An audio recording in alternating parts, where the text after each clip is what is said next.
baseball in Cleveland, where the Royals extended their winning streak to 6 games yesterday, beating the Indians 5-1. Hi, everyone. Welcome back to the ballpark with Rex Hudler. I'm Ryan Lefevre, and the Royals also extended a streak.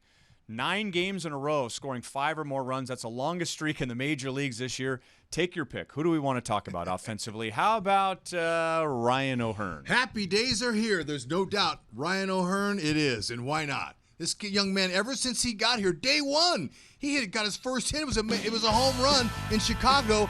He's definitely told himself, I belong. A little chip on his shoulder, that's okay. But using the whole field, 22 RBIs, the head position, the mechanics that he's showing offensively have been off the charts. And another nice streak for the Royals. Over their last 6 starts, the combined ERA is under 1.7. It's Danny Duffy's turn to the mound tonight.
Major leagues, but they are 0-3 so far in the month of September. They'll face Danny Duffy. As we look at our Lowe's whole team together, it's been a nice run of 6 games for the starters. Sure has, but with Duffy going today, getting that winning baton passed to him by Junis, wow, watch out. He has the goods. Cleveland has had his number over the past few starts, but look, Danny Duffy has a chance today to keep it going.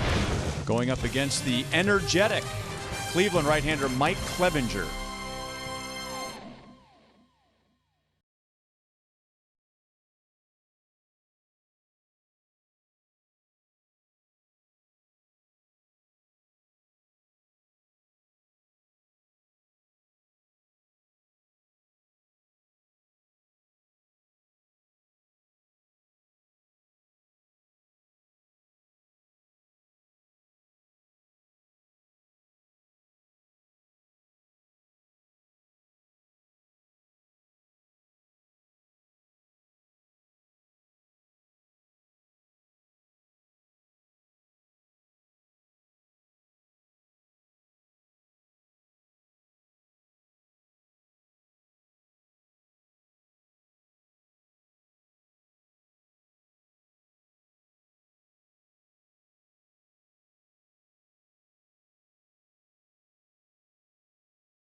Royals took 2 out of 3.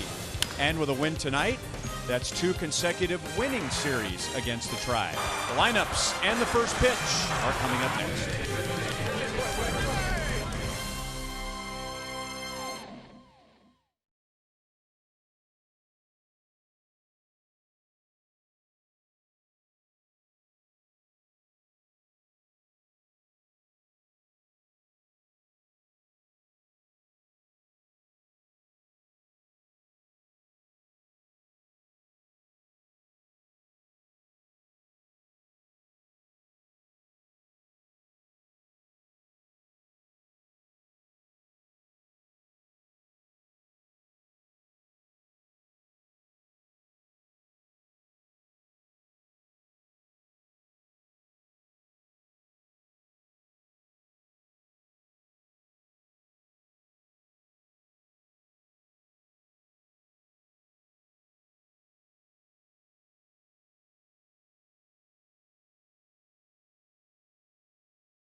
Same weather tomorrow, and then the Royals go to Minneapolis, and we see there will be high temperatures in the low 70s. And checking my weather app today, it looks like we're going to have a nice cool down in Kansas City as well. So fall is on its way.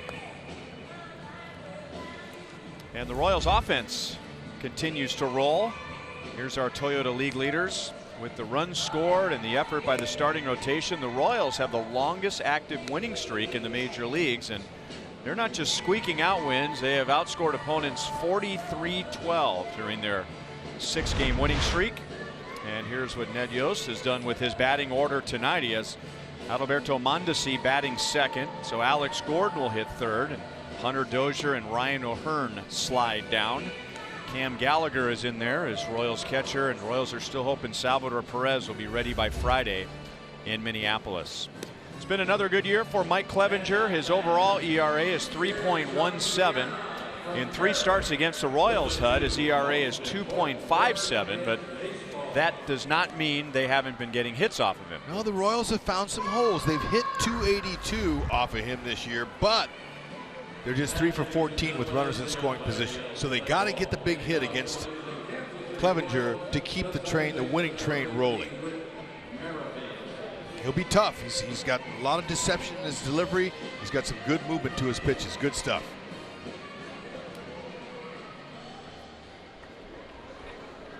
Well, on one hand, yesterday, Whit Merrifield was 0 for 5. He swings at the first pitch tonight and pulls it foul. On the other hand, he made a diving play in the first inning on a line drive from Michael Brantley. He made a great throw to the plate on an attempted double steal in the third, and then made another nice play to start a game-ending double play. So 0 for 5 at the plate, but 3 for 3 in the field. And now he has a line drive to left field that's sinking, and Brandon Guyer goes into a slide to make the play. Cleveland Indians defensively are going to have Rajai Davis making his 45th start in center field for Francona this year. This classy veteran, he's been an energy giver over his 13-year career, man. For 8 teams, he's been fantastic. Can't help but talk about Jose Ramirez. He's having a quality MVP type season, but how much longer will he play at third? I don't know. They got Josh Donaldson. They might move him over to second. Josh Donaldson took batting practice with the Indians here today and was taking ground balls at third. He is on the disabled list for 8 more days. 2-0 on Mondesi. He batted 7th yesterday and had 2 more hits, including a double. And he's hitting .435 in his last 6 games. Good movement down and away. 2 balls and 1 strike. Just a lot of deception from the delivery and the windup from Clevenger. High energy, really, literally pitches with his hair on fire. He's full of energy, but he's calmed down now. He's in his 3rd season. He's starting to understand. He doesn't have to go out to the bullpen on his side sessions and throw 95 miles an hour. He's starting to understand. Pace yourself. Another shot, and Encarnacion, who's typically a DH, makes a nice play on a short hop. 2 down. A Rocket Mortgage breakdown of Mike Clevenger. You see that? He's going to get established with that fastball. He's going to try to, that's for sure. But his out pitch has been his slider. It's a good one.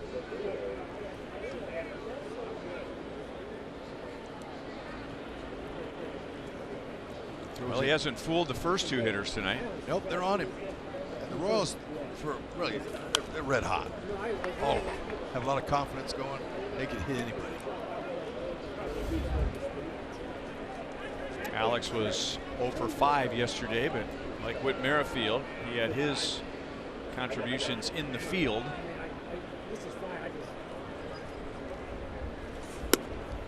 Didn't mean to go around. No balls, 2 strikes.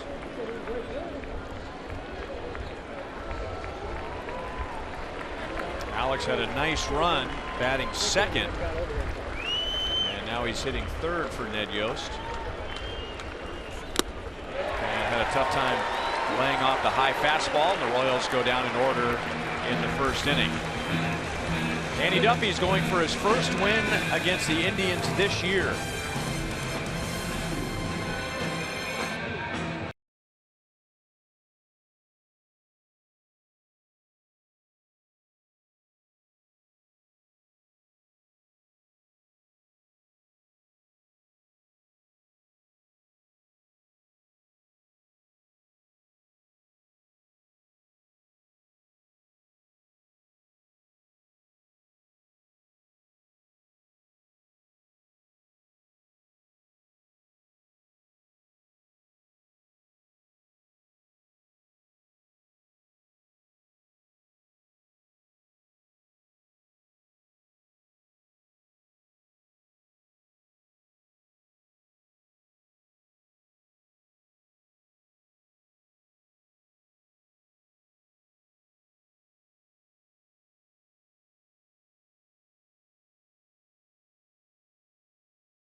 All right-hand batters.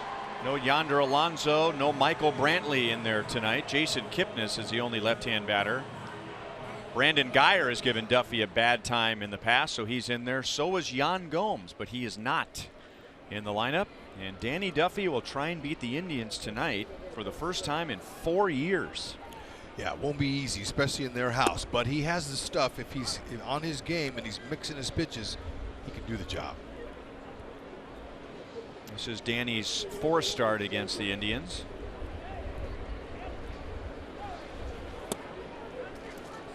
One and one on Francisco Lindor. The first three have not gone well, with a 10.8 ERA. 3 home runs allowed, 2 allowed to Yan Gomes, which included a grand slam and a 3-run home run, but Yan Gomes begins the game on the bench. Yep, thank you very much. Now the Indians, they got to Duffy. You know, 4 3-run innings against the Tribe, that's done him in. Stay away from the big inning, he should be okay.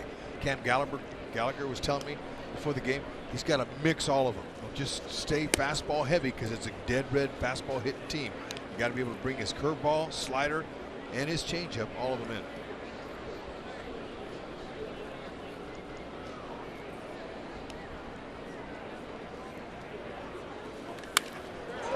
Belted to left field, and the Indians take a 1-0 lead on Francisco Lindor's second home run in the series, and number 31 for the year, and his second against Danny Duffy. Yeah, you know, he's hitting 350 with 6 home runs now off of lefties. That's right down the middle. Looked like a breaking ball. That's right in the middle.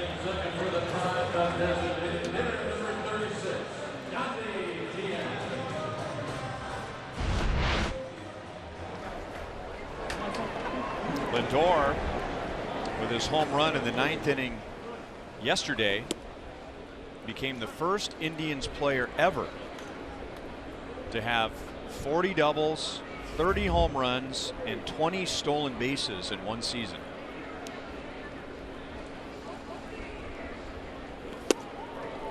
One ball, one strike on Yandy Diaz, who's the designated hitter. For Lindor, that was his 19th career home run against the Royals, most for him against any team.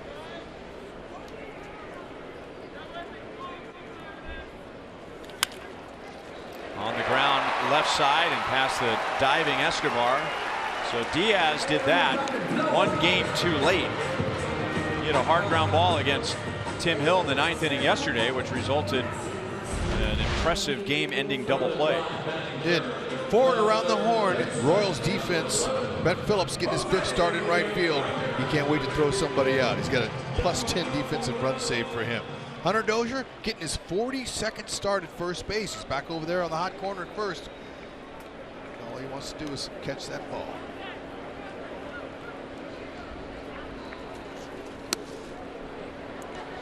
Curveball got away from Duffy. Ball 1 to Jose Ramirez. He was hitless yesterday. He did reach on one of the 2 walks given up by Willie Peralta, which eventually loaded the bases.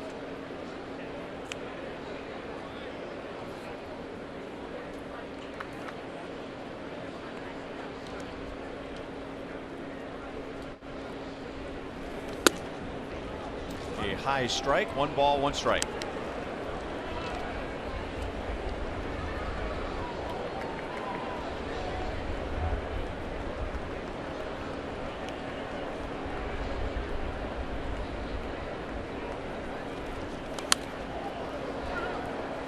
Two.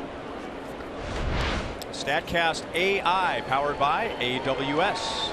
Yep, it was a changeup. It wasn't a slider. It had looked like it had some slider movement, but it just stayed in the middle. Lindor having a lot of success this year himself. Didn't miss it.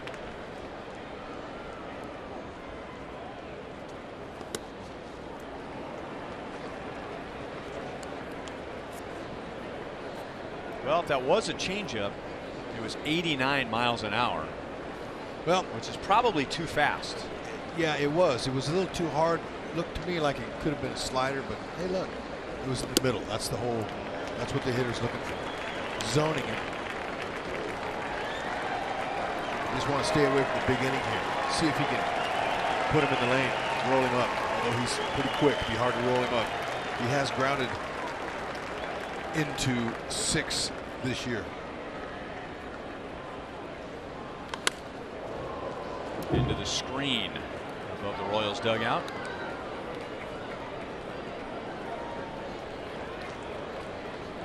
No, excuse me. Ramirez has only rounded into 2 double plays all year, wow, which is really impressive.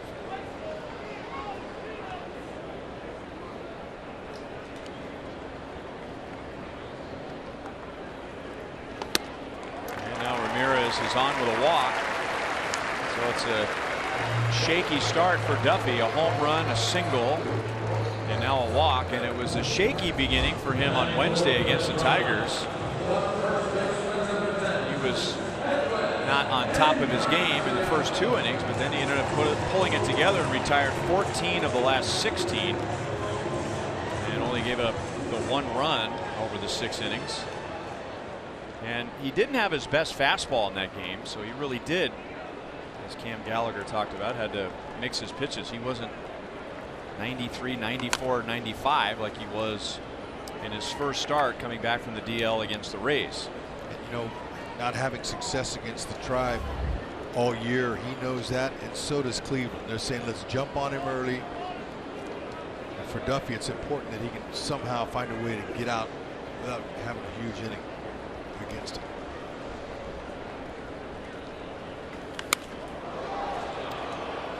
And on Encarnacion's hands.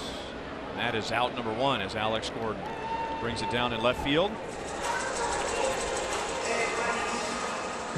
And now Brandon Geyer takes on Danny Duffy by AARP. And Brandon Geyer, we talk about pitchers who are left-hand specialists.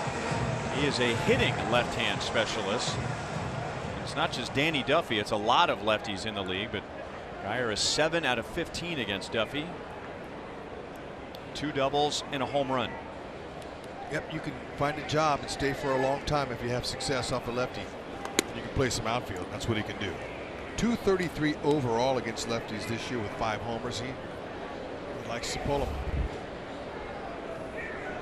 There's his overall numbers.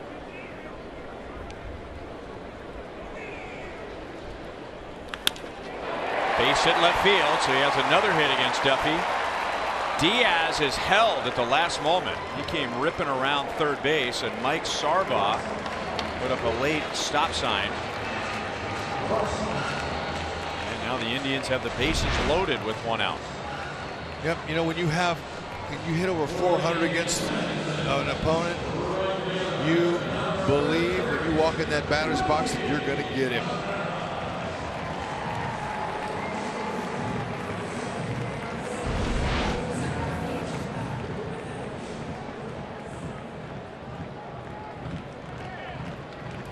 Melky's been swinging good against lefties so far this year too. 354 average with 2 homers, so hope he'll hit it at somebody here. Pitch to contact, keep it down.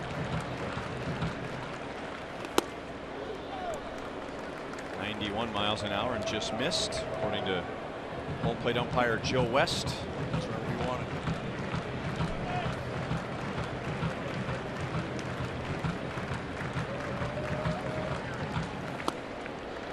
Two 2-0.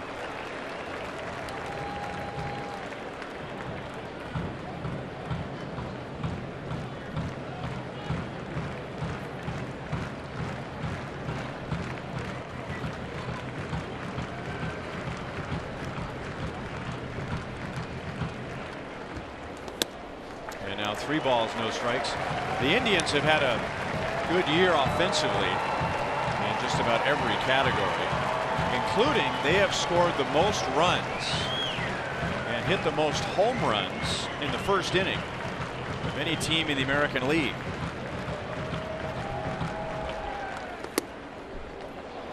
Three and 1. They're going to work already in the Royals bullpen, and maybe that fastball velocity is the area of concern. Right now it appears to be 89 to 91. Rounded back to the middle. Witt backhands out at second, and almost a double play. Royals will take another look, but for now, Cabrera barely beat the double play, and Diaz scores from third. Wow, that was some pretty fancy glove work there by the guys in the middle. Duffy couldn't get to it. Witt, nice little shuffle. Mondesi turns a difficult way, but looked like he beat it. Royals will not challenge. So Cabrera gets an RBI. Geyer is out at second base. That's why third base coach Mike Sauerbaugh held him. He believes that they could knock a run in there, and he paid off for him. So here's the only left-hand batter in the Indians lineup tonight, Jason Kipnis. The Royals have really pitched him well this year.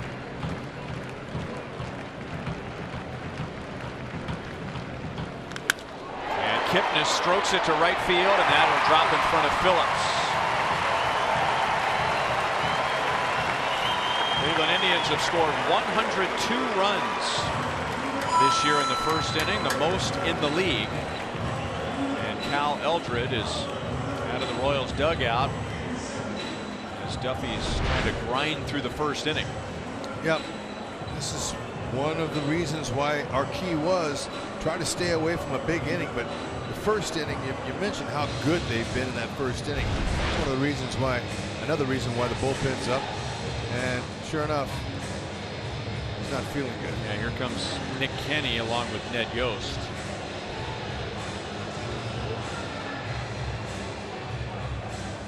Now remember, Danny Duffy was on the disabled list. He had a shoulder issue, and even before he went on the disabled list, he had mentioned after a start that he wasn't right. That's why his fastball velocity was down. When he came back, his fastball velocity returned. It wasn't there on Wednesday against Detroit, but he was able to pitch around that, and now he will come out because of an injury, it appears. And so Bert Smith should get all the time that he needs to try and get the last out of this 3-run first inning.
Of an inning. Royals had gone 4 straight games where the starter went at least 7. Now Ned Yost dips into his bullpen in the first inning, and here's Bert Smith, who hasn't pitched since a week ago Sunday. He's our Chevy call to the bullpen. So you never want to go to your bullpen in the first inning, but if you're going to go to your bullpen in the first inning, you need to have a rested bullpen like the Royals have at the moment. Yep, that's an advantage. And in September, when you have a lot of extra arms. That's right. And Bert Smith, this is another good opportunity for him to eat up some innings and and get back on the good side of Ned Yost.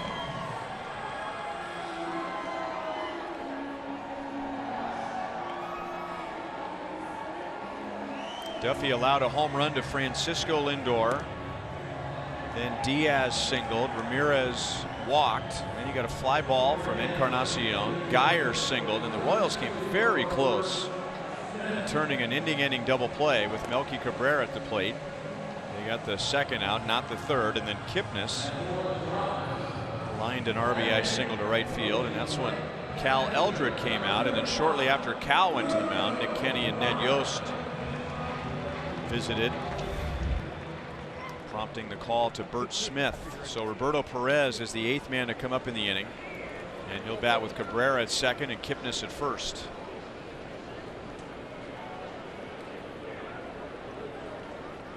That was an important hit off a lefty for Kipnis, because when Donaldson gets in that lineup, they're going to have to move somebody else out. And it's probably not going to be Jose Ramirez. I'm going to go out on a limb and make that statement. That's pretty easy to make that call.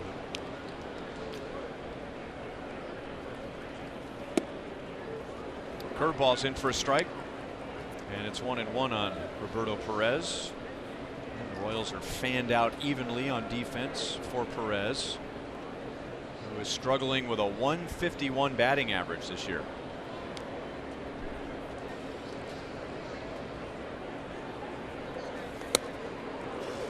Birch dropped down a little bit there, and a rising fastball is cut on and missed. Yeah, Bert Smith, good hard fastball, mid-90s. He's got a pretty good snappy curve and changeup in that order.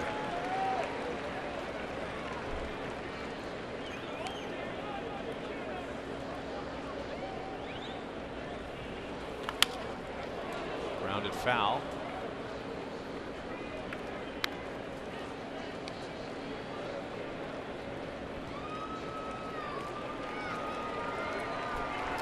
Duffy is getting a lot of pats on the back from his teammates in the dugout.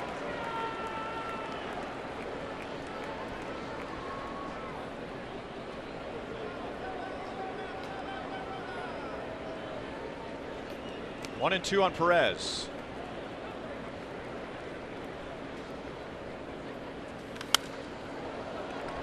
Still 1-2.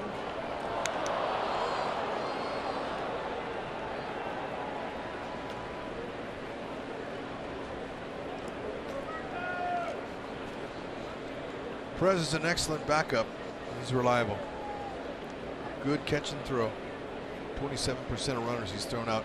And, you know, with a day game tomorrow, Francona's given Yan Gomes a rest.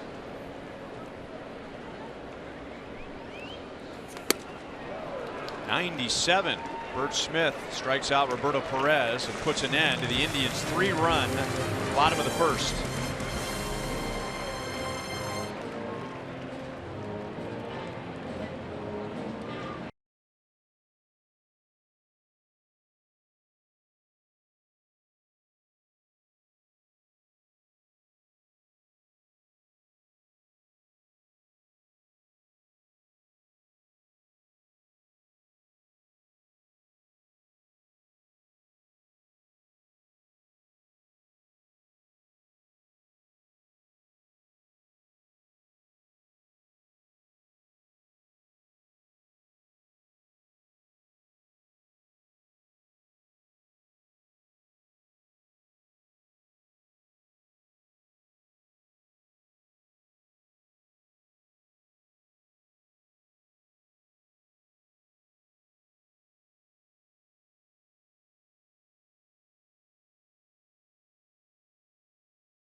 win streak have been come from behind, so we'll have to do it again tonight. And they can begin with Hunter Dozier's bat in our Kia Drive to Success. 2 home runs and 6 driven in over his last 5 games. And during a longer stretch, 4 home runs, 10 RBIs over his last 11 games. He had one of the 4 Royals home runs yesterday, and Mike Clevenger starts him off with a fastball at 95. See if Clevenger won't pull that pitch out more now that he's got a 3-0 lead early. Especially if he has success getting it by a hitter.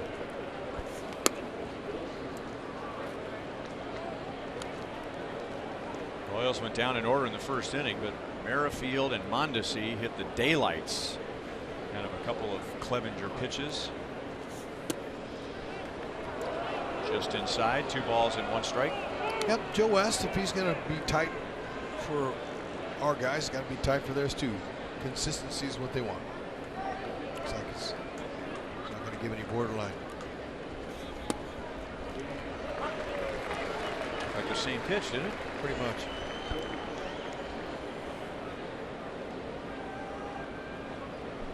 Long hair is well represented tonight on the mound. 3 balls, 2 strikes. Yep.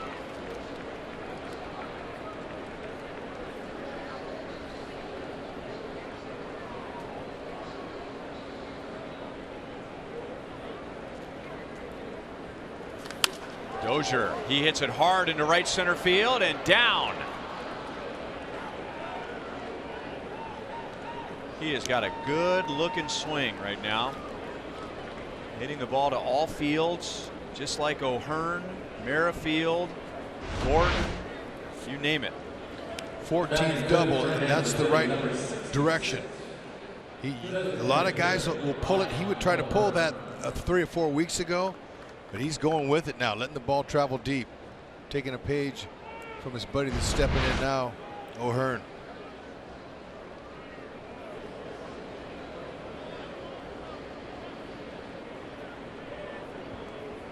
Ryan is the DH tonight.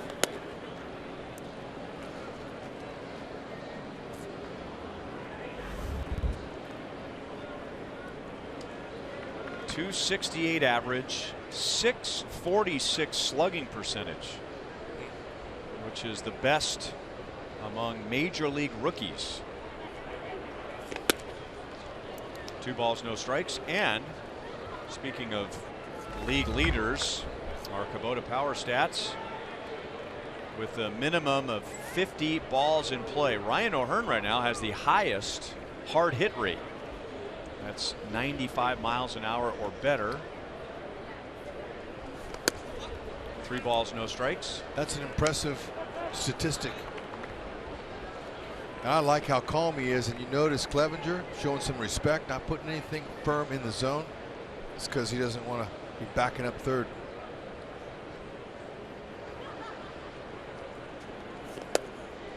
And a 4-pitch walk. So right away, down 3-0. The Royals will bring the tying run to the plate with nobody out. Batting 6 for Kansas City, number 25, the center fielder Brian. Hey, Brian Goodwin, good opportunity here now to jump right back, and he's 3 for 5 with runners in scoring position.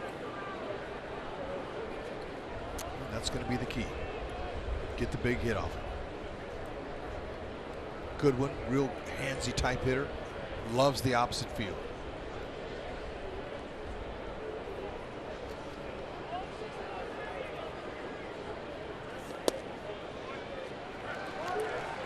Low strike.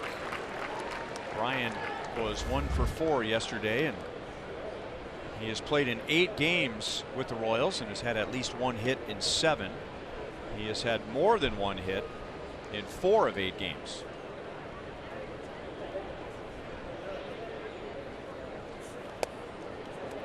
And that curveball's in for a strike, and it's 0-2.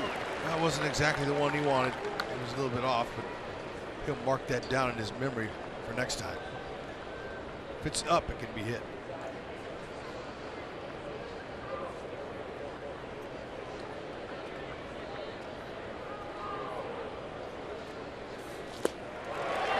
Curveball got him.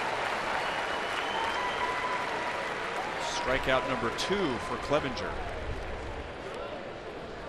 Batting seventh now for the Royals. As you enjoy a Miller Lite, look forward to the whole true moment later in tonight's game.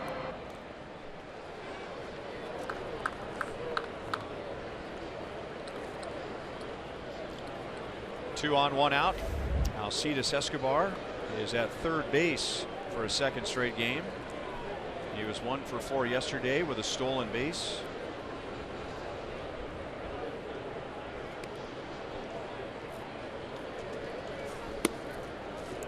Down and away, ball 1.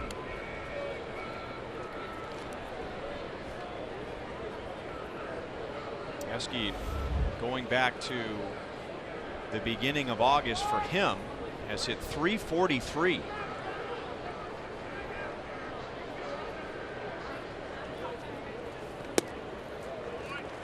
Huh. 1-1. Well, he's 1 for 14 off of Clevenger with a homer. Outfield arms. Geyer in left field has a couple assists. He's got an average arm. Davis in center has 3. Melky has 4 in right field. He's got a good arm, not as strong as it used to be, but he's accurate with his throws. Got the call. Esky doesn't agree. So now all of a sudden he's expanding the zone.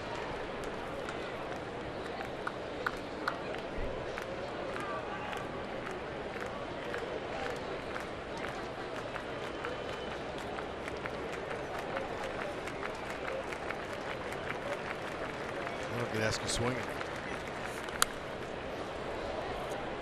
Still 1-2.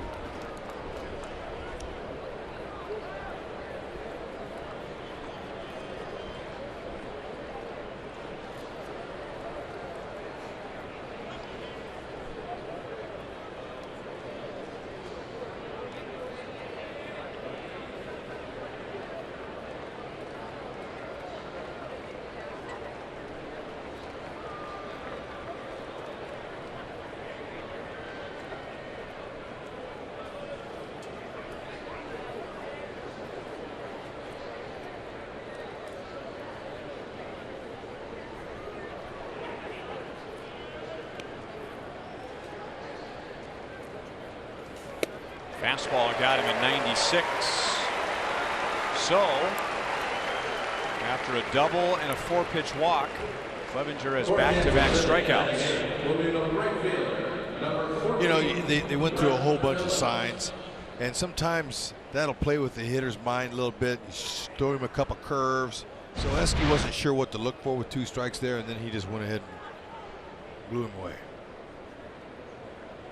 You know, you have 95, 96. That's enough to get it by a hitter when he's thinking. Off speed. Ball 1 to Brett Phillips, who did not play yesterday.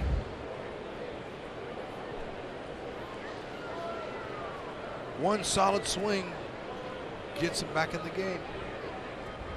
Ball flies out of right here. Hardly any wind tonight.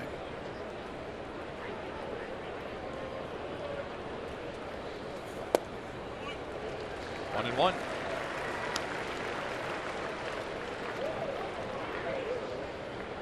Dozier down at second, doubled, and then O'Hearn reached on a 4-pitch walk. And the Royals are building some momentum after the Indians scored 3 in the bottom of the first. And then Clevenger struck out Goodwin and Escobar. Curve was in the dirt. 1 ball, 2 strikes.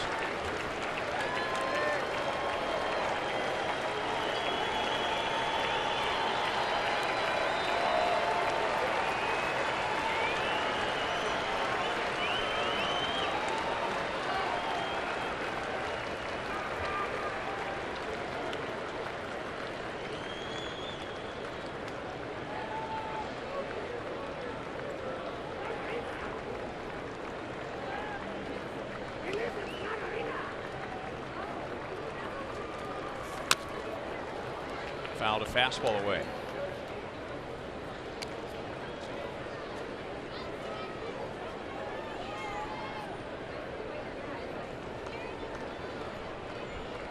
Read at one point during the homestand was 1 for his last 26.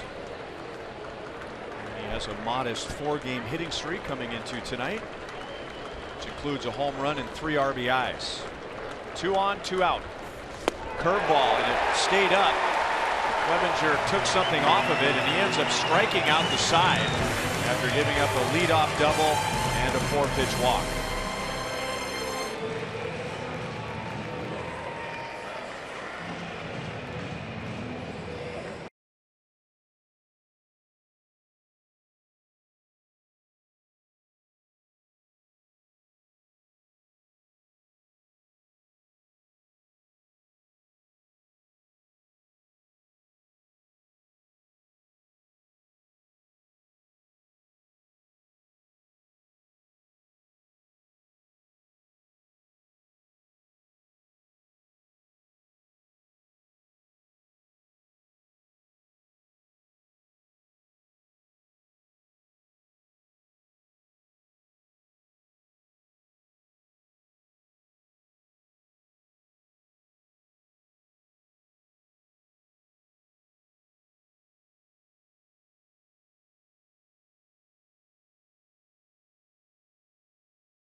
There certainly are reinforcements today in the bullpen. Joel Goldberg down by the visiting dugout here in Cleveland, and the Royals with 3 September call-ups today.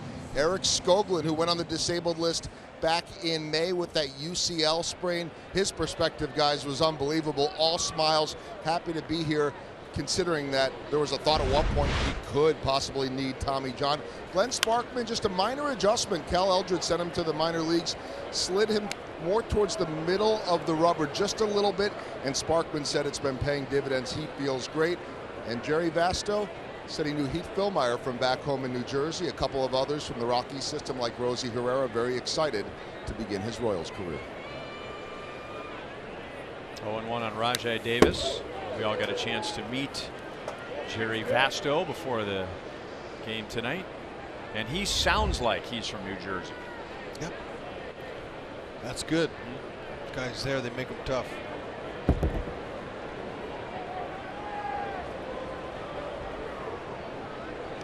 Oh, and 2 on Davis. Down he goes. So Bert Smith has faced 2 and struck them both out. Came on for Danny Duffy, who left with an injury. Bottom of the first, struck out Perez, and now he strikes out Davis. That a mid-90s fastball plays. I told you, Clevenger, same thing. You know that you can really rush a hitter with that kind of velo.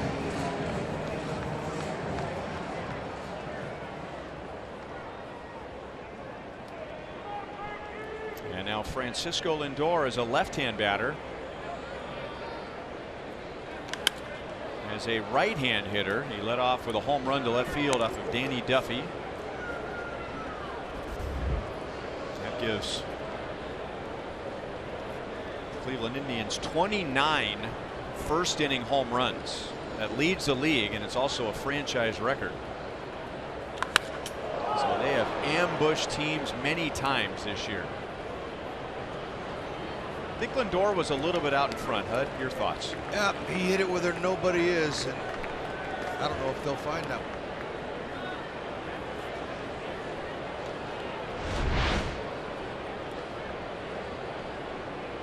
Ooh, backswing clip Cam in the jaw right away. Look at that.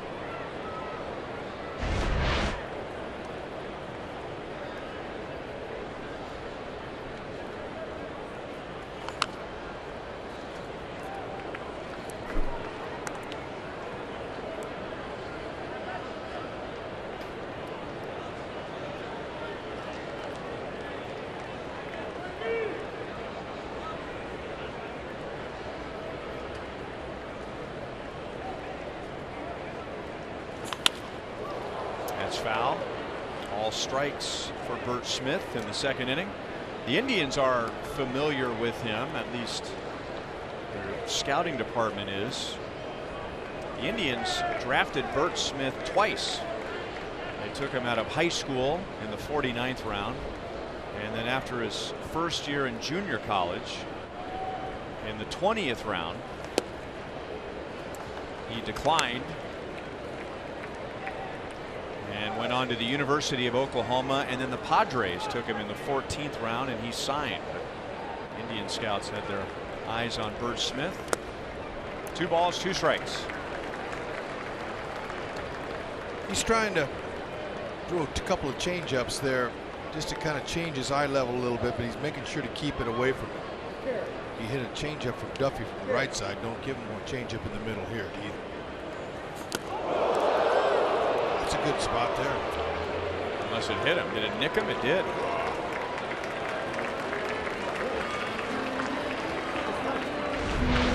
A couple of change-ups away and some chin music. Yeah, got him with the forearm. That's close.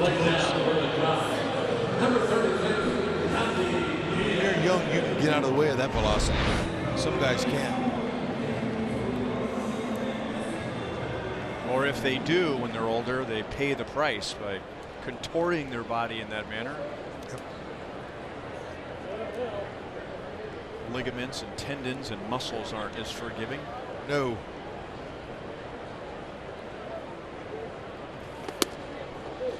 Yandy Diaz takes ball 1. He singled and scored in the first inning.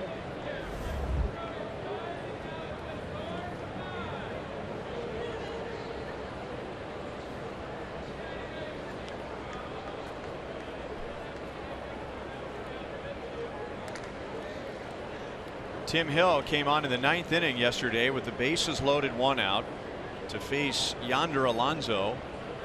Terry Francona pinch hit Diaz, who represented the tying run, and he hit one right on the nose, but Merrifield made a nice play on a short hop and ended the game with a 4-6-3 double play. Strong young man here. He can swing it.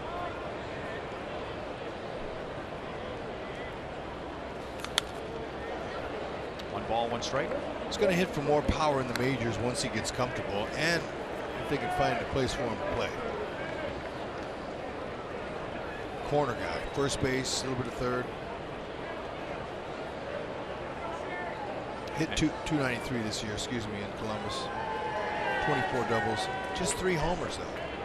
Thought he might hit for more power. He's not built like a 3-homer guy. Looks like he's a bodybuilder.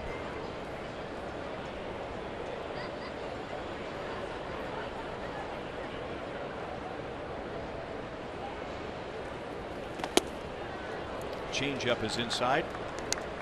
Diaz is from Cuba. He attempted to defect 3 times. The first 2 times he was caught, and when that happens, they're thrown in jail for a while. And then on the 3rd attempt, he was able to arrive safely in the Dominican Republic.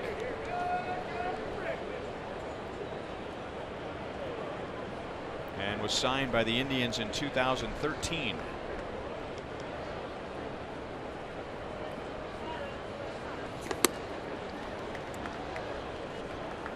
No swing. Marty Foster is the umpire at first. 3-1. So Smith struck out Davis on 3 pitches. And then he was ahead of Lindor, 0-2, who eventually was hit by a pitch. And now 3-1 on Diaz with Ramirez and Encarnacion coming up. Good fastball. It's quick home too. Lindor's not able to get a jump.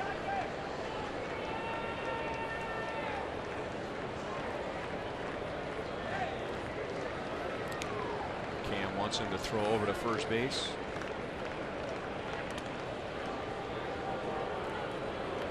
It's the universal throw over sign, like you're flicking marbles with your thumb. Yep. That, or sometimes they'll just point over there with their thumb, throw it with nobody on second base. Lindor is not running, and that is ball 4. So a couple of free bases with a hit, batter, and a walk. Now Birch is getting into the middle of the Indians' batting order. Bring your four-legged Royals fans to the game with you next Wednesday, September 12th, with a special theme ticket for our last Bark at the Park of the season. Purchase your tickets at royals.com/theme tickets in order to receive a Royals branded dog tag. Gotta have one of those.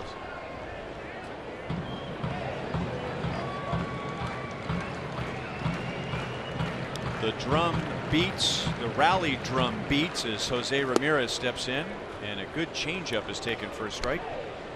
Ramirez walked and scored in the Indians' 3-run first inning, coming home on a Jason Kipnis base hit. Here's John Adams, longtime fan. He goes back to the old stadium and has that familiar position at the top of the bleachers in left center field, and the rally drum results in a line drive to deep right center field, and Phillips slams into the wall, and he's hurt. Lindor scores on a double by Jose Ramirez, and Red Phillips is still on his back. Here comes Royals trainer Kyle Turner. He hit that wall full speed.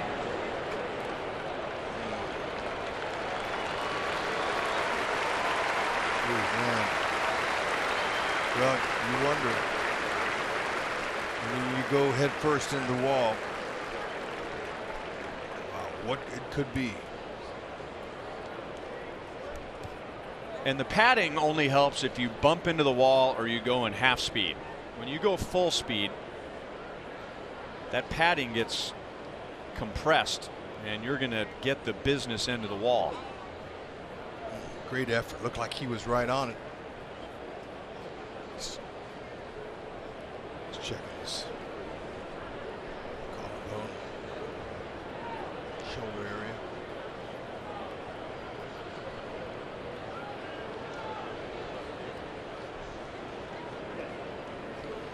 Well, you know, that's better than the head. Because it looked like it was a facial.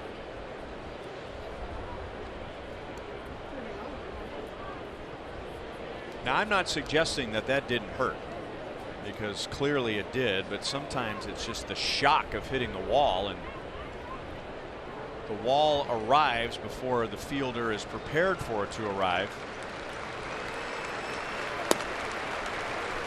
And Brett had a chance to lie on the ground for a while and take inventory. And once the shock goes away, then he can assess how much pain he's in, and he's going to stay in the game.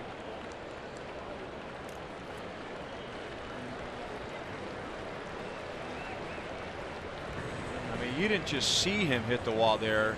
We heard him hit the wall.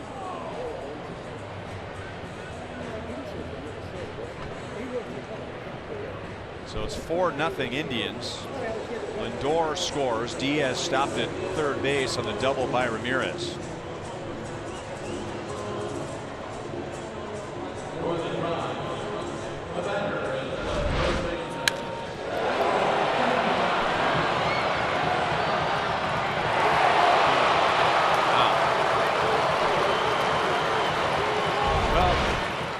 Took that last leap, that last lunge, and that got him off balance.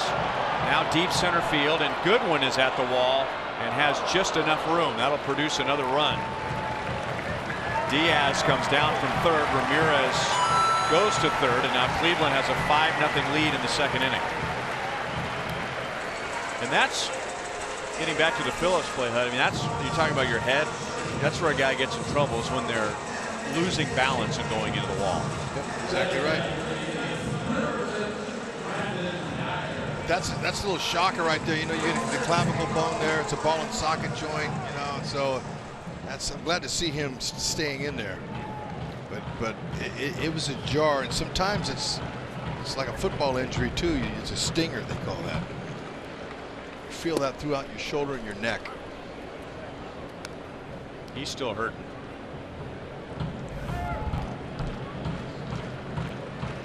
Which is no surprise. Here's Geyer with a runner at third and 2 down. Curveball just missed. Geyer singled to left against Duffy in the first inning.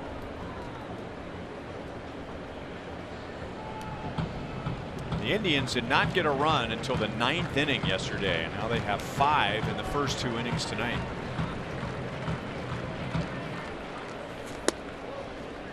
Two and 1.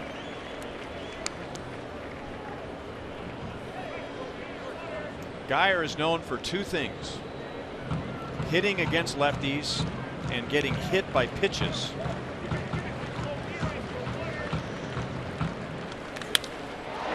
And he gets a base hit off a right-hand pitcher.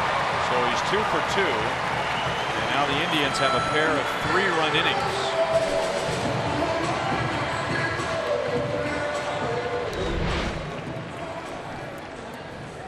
Fastball right out over the middle of the plate. Good short, compact stroke.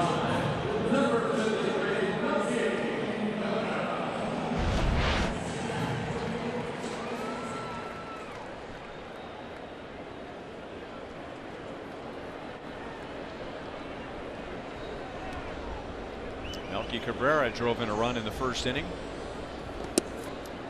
He doesn't run like he used to, but he was able to beat out what would have been a highlight reel double play by the Royals.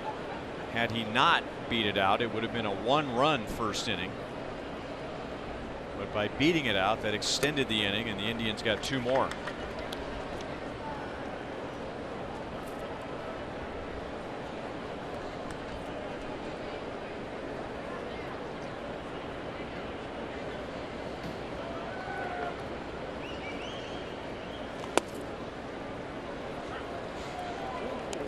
Right down the middle for a strike. 1 and 2.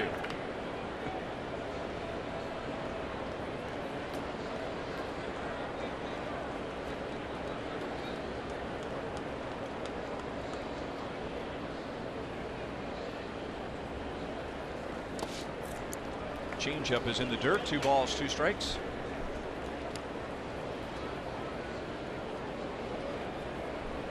Mentioned Melky's getting a chance here because the Indians outfield has been banged up all year. They have not only they have injured outfielders, they have guys done for the year because of surgery.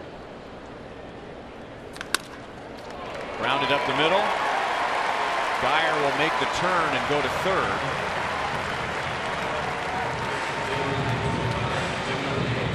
Melky's first hit. 2 on with 2 out, and the 8th man coming up in the inning.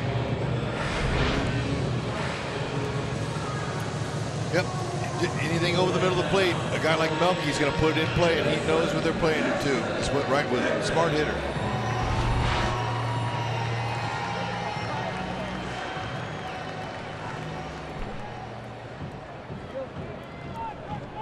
So the Indians have scored 3 in each of the first 2 innings, and they have sent 8 to the plate in each of the first 2 innings. Jason Kipnis takes a curveball low. Kipnis was the last man to face Danny Duffy, and he singled to right and drove in a run. And Danny just didn't look right and ended up coming out because of an injury. 1 ball, 1 strike.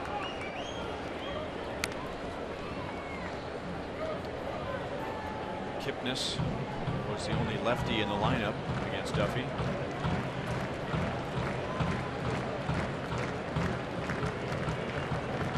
This will be pitch number 31 for Bert Smith in this inning, which began with a 3-pitch strikeout against Rajai Davis. 2-1.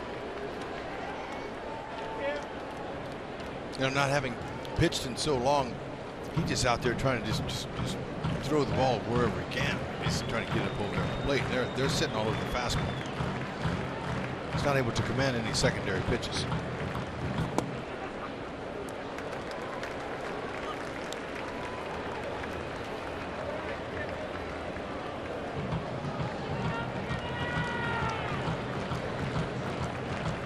1 out hit batter and a walk got this inning going for the Indians. That's foul. 3-2. Geyer's at third. Cabrera's at first, and Melky will be running on this next pitch.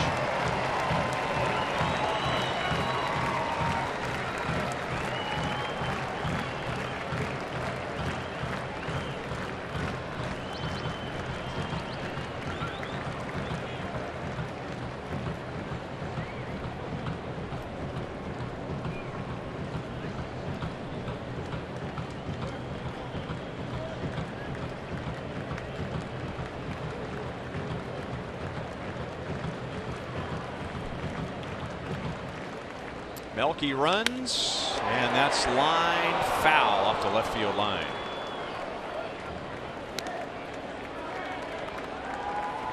And the ball has disappeared.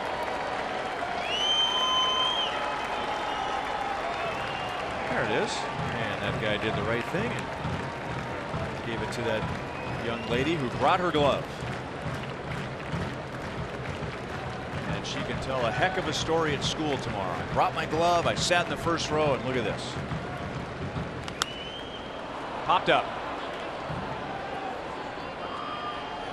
Mondesi makes the play. It took 35 pitches to get through the Indians in the second inning, and Cleveland adds 3 more for a 6-0 lead.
Ladies, join us on Friday, September 14th for our annual Girls Night Out at the K, presented by Kansas City area Chevy dealers. The first 10,000 ladies through the gates will receive a Royals Ladies Canvas bag, buy a VIP package to also receive an exclusive Royals charm bracelet. Purchase tickets at royals.com/Girls Night Out.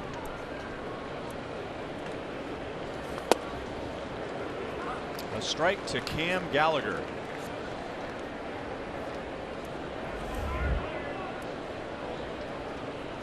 He was 1 for 4 yesterday. The Royals had 11 hits, extending another offensive streak.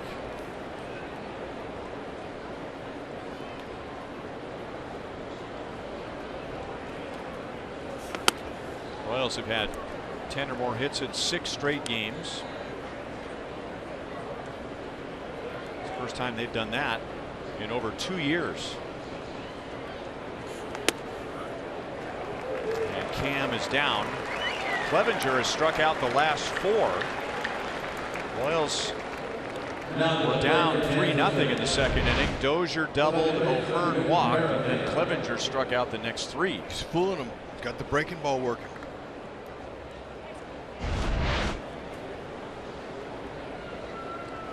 that's the one thing his pitching coach, Carl Willis, was telling me before the game about Clevenger, how much he's grown, how much more mature he is. And one of the reasons is he has confidence. He's able to throw his secondary pitches for strikes.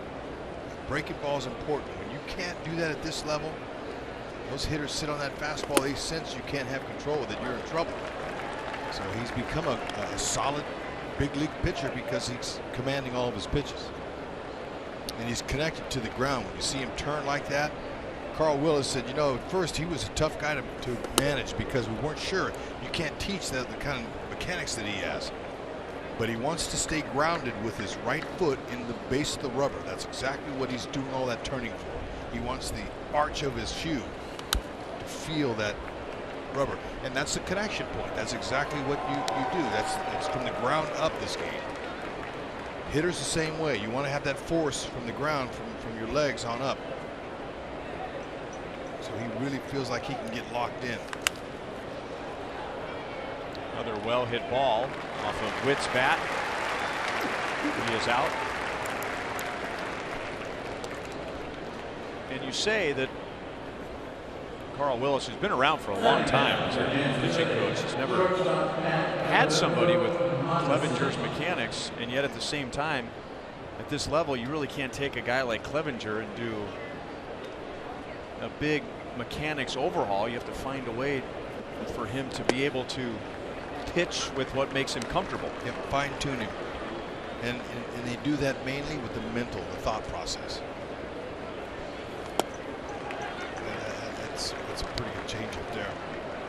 0-2 on Mondesi, who hit a bullet to Encarnacion and a ground out at first, and that's a bullet to right. Foul. And he hit it into the corner. Bar and grill in the right field corner. Known as the corner. Pretty corner of Carnegie and Ontario. Pretty quick hands. I tell you, turn that to snap that ball foul like that. He definitely has quick hands. Somebody ended up with a souvenir that figured that would be the last place in the world where you would end up with a souvenir. 2-2.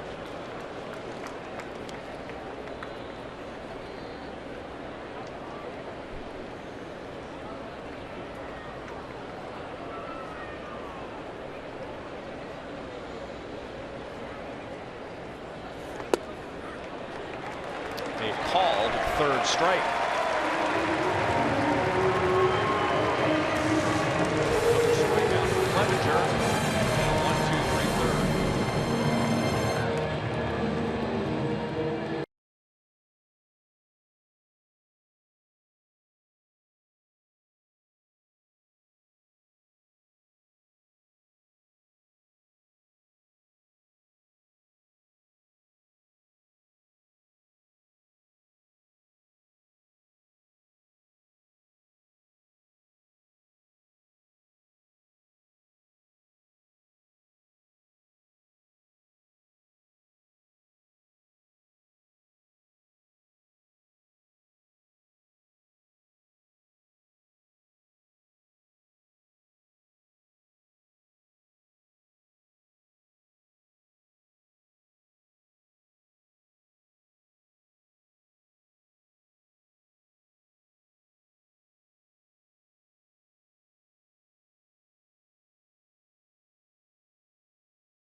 Every ticket played gives back to Missouri schools. So play it forward with the Missouri Lottery. 6-0 Cleveland. They have a pair of 3-run innings. Royals had to go to the bullpen in the first inning, and now they go to the bench in the bottom of the third, and I'm not surprised by this. Jorge Bonifacio takes over in right. Brett Phillips slammed into the wall in right field, and I think the Royals were fortunate that he got to his feet and stayed in the game. But now that the adrenaline is worn off, they probably want to take a closer look at that shoulder. Phillips was running and leaning and was a bit off balance when he hit the wall full speed. Yeah. Gosh, all we can do is hope for the best, but I'm glad it didn't knock him out. Sustain any kind of concussion that we know of, anyway. Typical Brett Phillips effort. It's an expression, but we often say that guy would run through a wall for you. And he nearly did run through the wall. The young center fielder Zimmer for the Cleveland Indians is out until middle of next year because of that shoulder injury. Yeah. He crashed into the wall too. Yankee Stadium.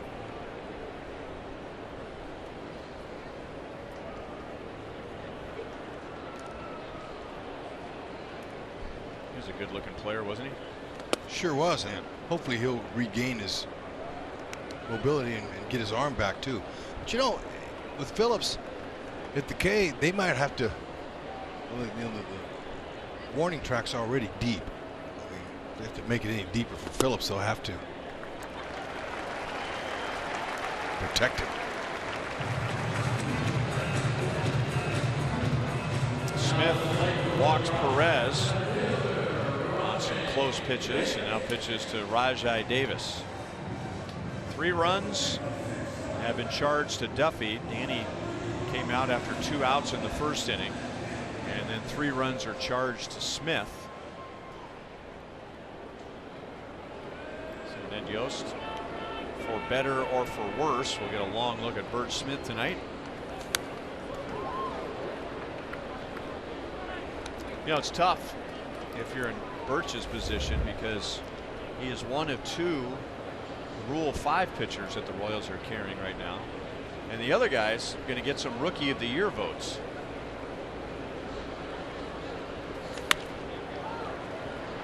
So it's easy to say, you know, one guy's really struggling, but in reality the other guy has just exceeded expectations. Brad Keller. Yep.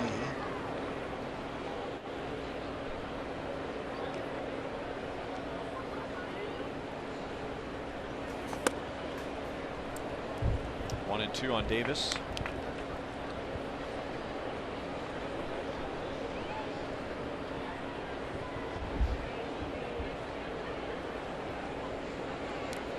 And we'll see Brad Keller tomorrow afternoon. He'll go up against Corey Kluber. And Bert Smith strikes out Rajai Davis for a second time.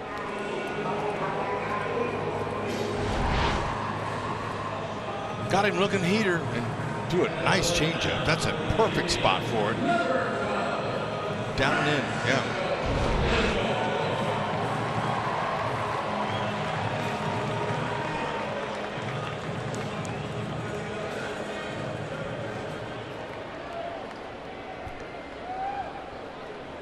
The turning point in the 3-run second was Smith hitting Lindor with a pitch. He had Lindor down 0-2, then 2 balls 2 strikes, and then nicked him on the arm with a pitch.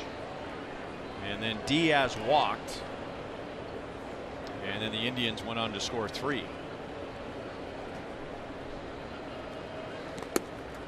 Lindor has scored 2 more runs tonight. That adds to his league lead. He has 114 runs scored, which is usually goal number 1 for a leadoff hitter. Score 100 runs. Alex makes a play. Lindor is out for the first time tonight. 2 down.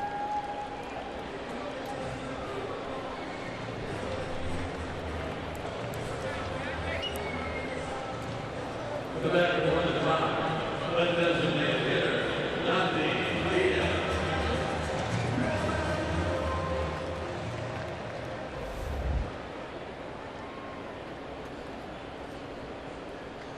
Yandy Diaz has singled, walked, and scored twice.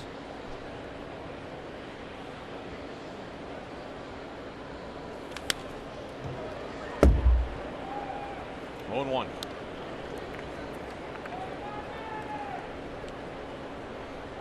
You know, short, compact, line drive hitter. He hit that ball last night at over 105 to end the game to Merrifield. 24 doubles, AAA this year, but only 3 homers. He's, you know, just a line drive machine right now.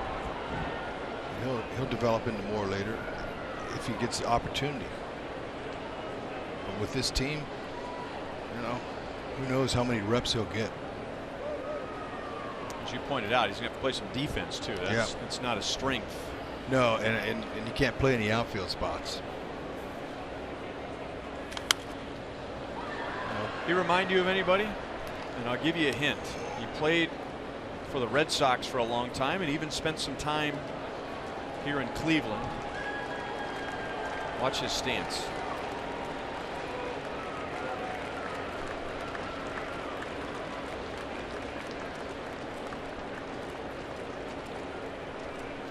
Not quite there.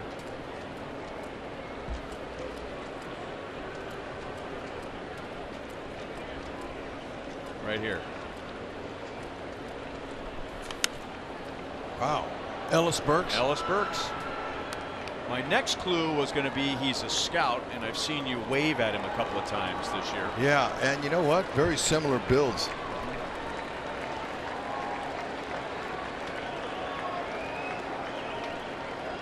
Jan Gomes, during batting practice to me, when I was looking at him, I was standing there and I go, man, look at the pipes on this guy. He said, you ought to see him work out. He works high reps, low weight, high reps. Works out in the gym like a bodybuilder.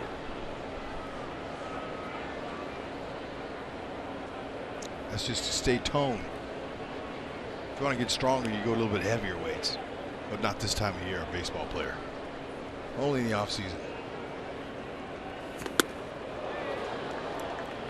Well, if anything, Bert Smith has not been bashful about throwing inside to the Indians in his 2+ innings. A little erratic. It's all right. I think it's good. Like I said, that pitch to Lindor, a little bit up around too close to his head, but knocking a guy off the plate like that certainly is a good pitch.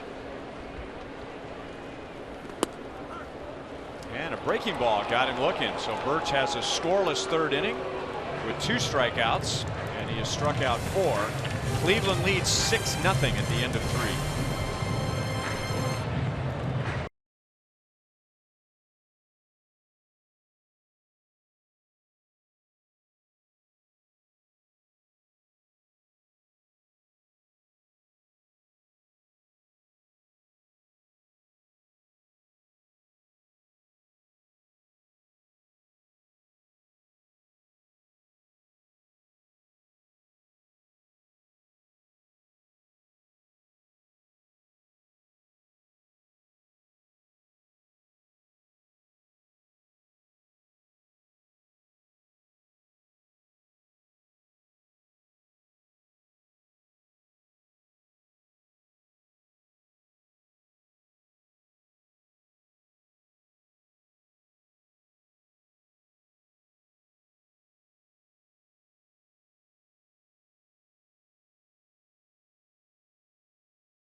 Speaking of, does that guy remind you of anybody?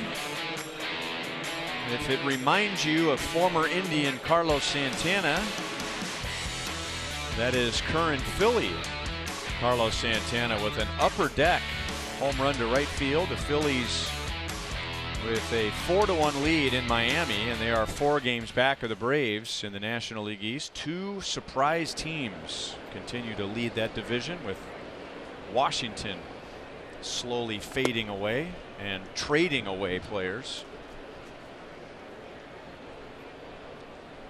Yeah, Washington's sticking right there at 500. All right, let me ask you a 10-year major league experience question here. How much blame does Dave Martinez deserve, and what blame does he not deserve in his first year as manager for the way the Nationals are playing? And I know, you and I don't, it's not an American League team that we see every day or regularly, so we're just seeing it from the outside. Deep right center field. Go ball. And gone. All right. Alex Gordon homers, his 11th of the year, and the Royals are on the board. It is 6-1 in the 4th inning.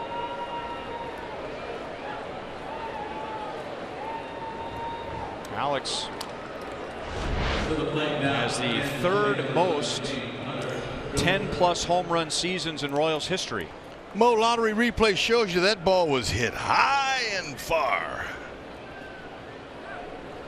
Way out of here for his 11th. Good swing.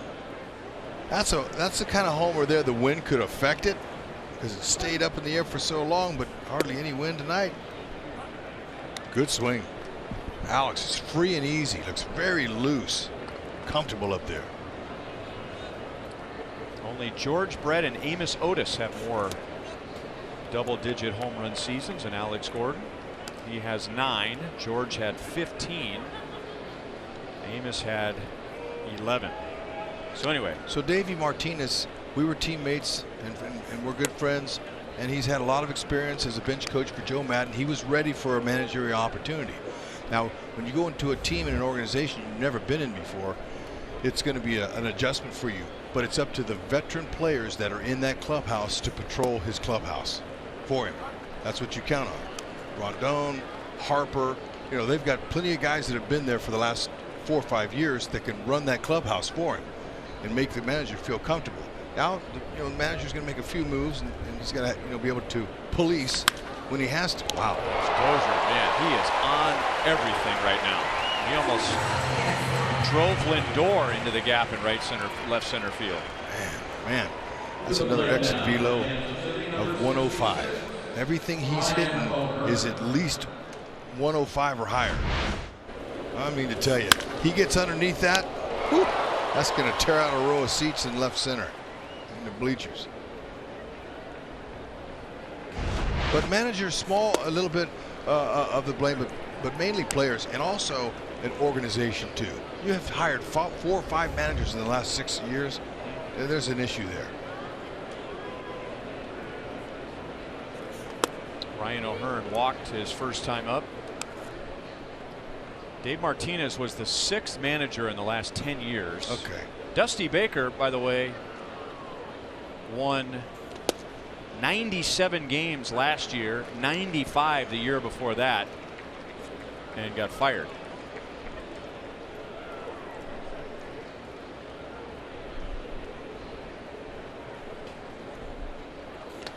I'm just wondering, because it's in a season like that, somebody has to take the blame, and so oftentimes you go to, well, what's changed, what's different, and he's different. Dusty Baker's an old school type of manager, veteran, been in the playoffs, been in the World Series before, and was getting them close. Maybe it was financial, I don't know.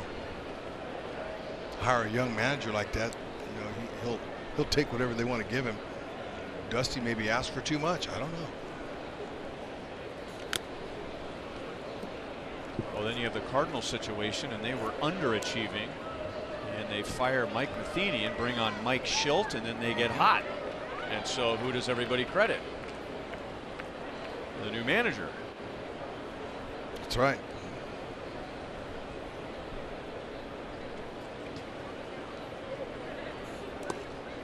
Another 3-ball, 2-strike count with Ryan O'Hearn at the plate. Another way to speed up the game. O'Hearn comes up, just make it 3-2.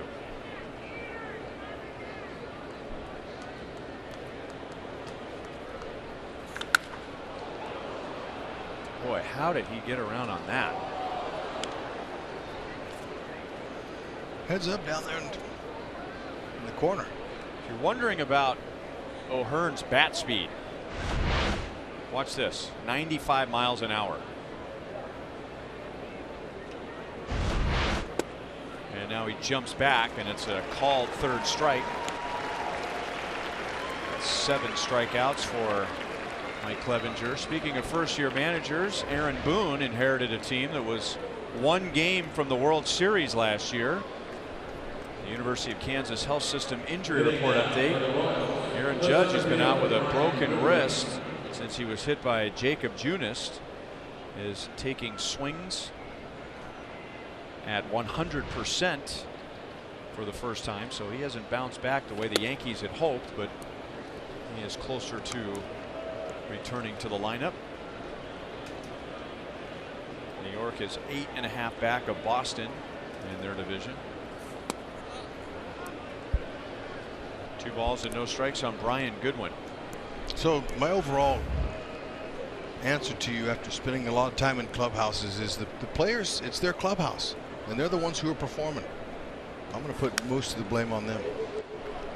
And then when you hear somebody, a writer that throws something out there, well, Martinez doesn't have the clubhouse.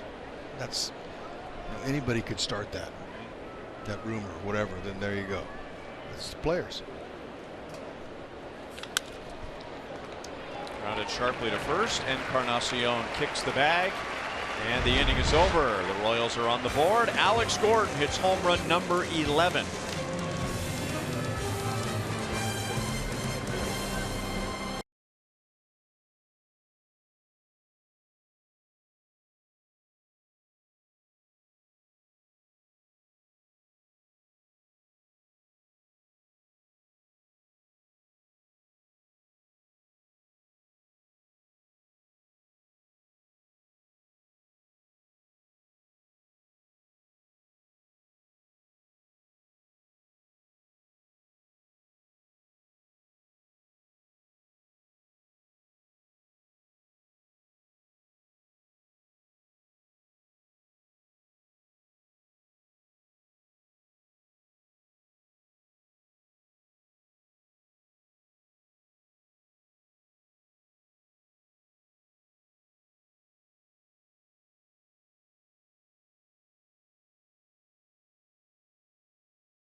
One Cleveland. Alex Gordon just homered in the top of the 4th inning. We have 2 more Gordo Nations left. Tickets are just $35. You get a seat in left field, a Gordo Big Head, and a premium Gordo Nation t-shirt. September 13th against Minnesota. That's the next homestand, and then against these Indians during the final homestand, September 27th. Danny Duffy came out of the game in the 1st inning. He allowed a home run to Francisco Lindor to begin the game, and then the Indians scored 2 more runs, and he just didn't look right. The normal fastball velocity wasn't there, so removed because of injury. No word yet from the Royals clubhouse. Jake Newberry comes on in the 4th. Bert Smith went 2 1/3, gave up 3 runs and struck out 4. And that's ball one outside to Jose Ramirez.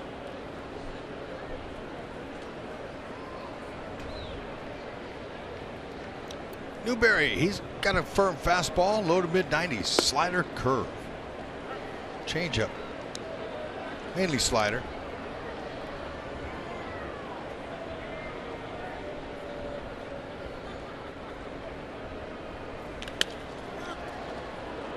Dozier backhands and throws it by Newberry. Cam Gallagher backs it up near the Royals dugout. And Ramirez is on to begin the fourth inning. That is an error on Dozier.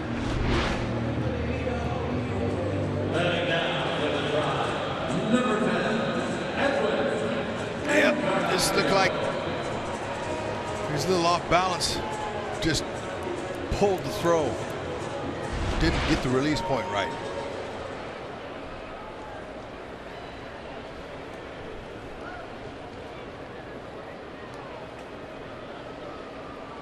Six there for Dozier this year.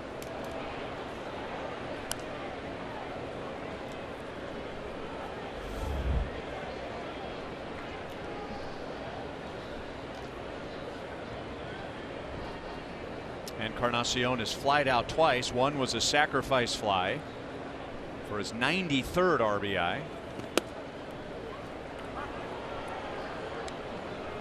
No balls, 2 strikes.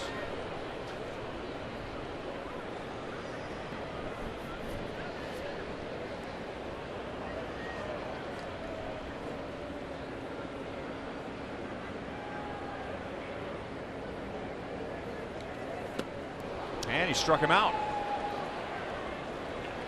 One away in the fourth inning.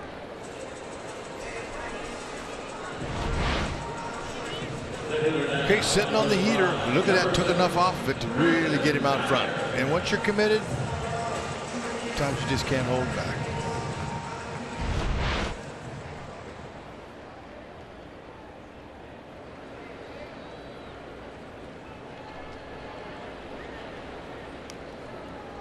Brandon Geyers getting some at-bats against right-hand pitchers. He was in there with Danny Duffy on the mound. He's normally in there against lefties, but when Danny came out, Geyers stayed in, and he's 2 for 2 with an RBI.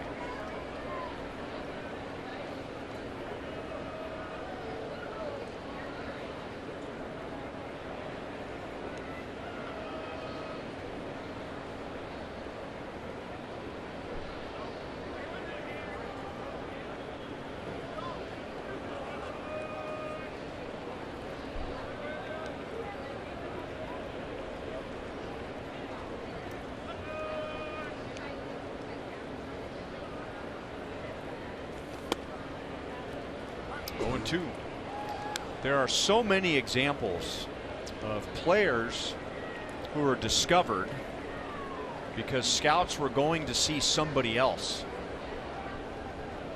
And that's how Jake Newberry was discovered by the Royals and signed in the 37th round. Shallow center, Goodwin dives and he's got it.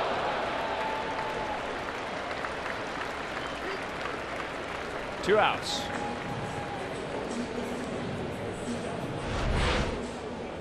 Okay, this one that stays high in the air like that, center fielders love those, or outfielders. You just keep your eye on the ball and your speed will get you there. Can't take your eye off it. Nicely done. See how you dive? On your chest. Stay away from shoulder injuries.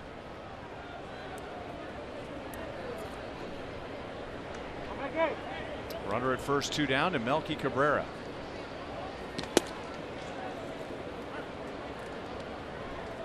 Jake Newberry was mostly a third baseman in high school, and he would pitch occasionally.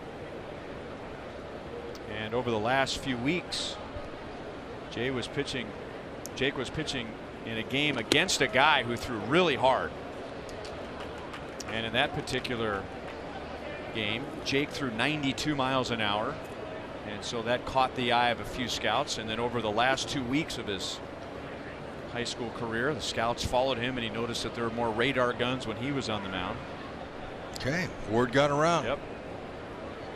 He was going to go to junior college and play third base and ended up signing with the Royals as a pitcher. That's Melky Cabrera's second hit. I'll bet every scout that's been doing this for a long time has a book full of players that they discover by accident. Yep, I'm sure there are. They had a few guys in mind. Okay, these are the guys I want to keep an eye on, and then whoa, who's this guy?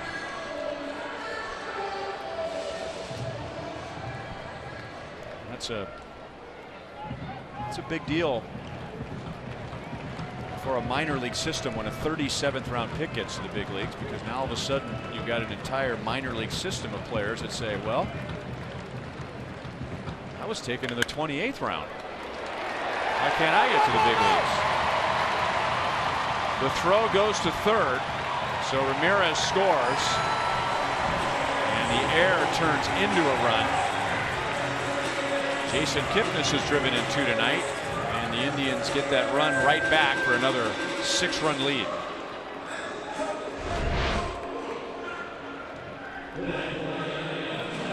Right there, too much in the middle, elevated, found a hole. Bonifacio had no chance at home.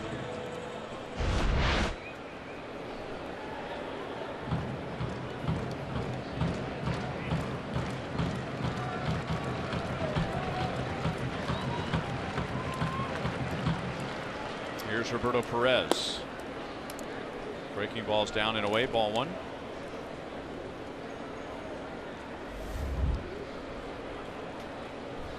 Scott Groot is the scout that signed Jake Newberry.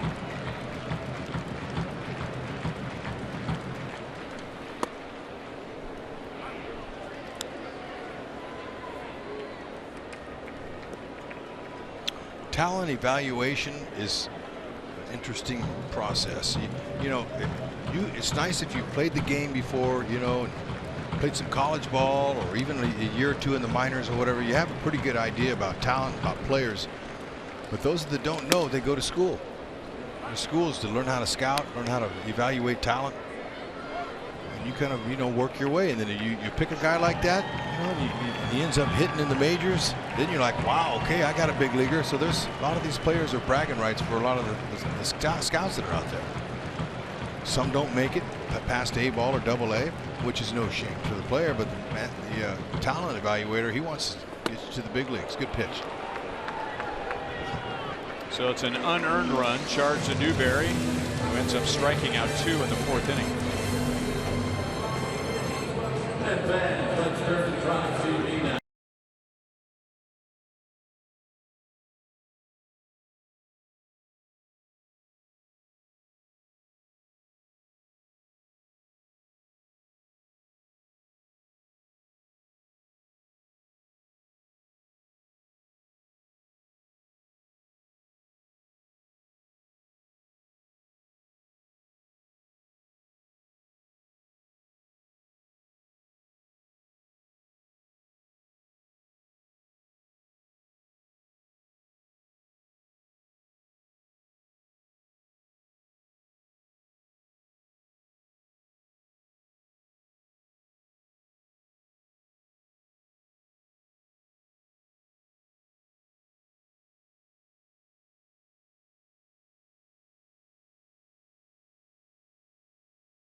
The most awarded and fastest growing brand the last 4 years overall. Find yours at your Kansas City area Chevy dealers.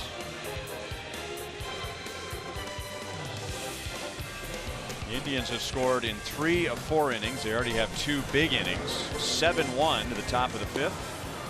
The Royals' run was a result of an Alex Gordon home run. And the Royals have Alcides Escobar, Jorge Bonifacio, and Cam Gallagher coming up.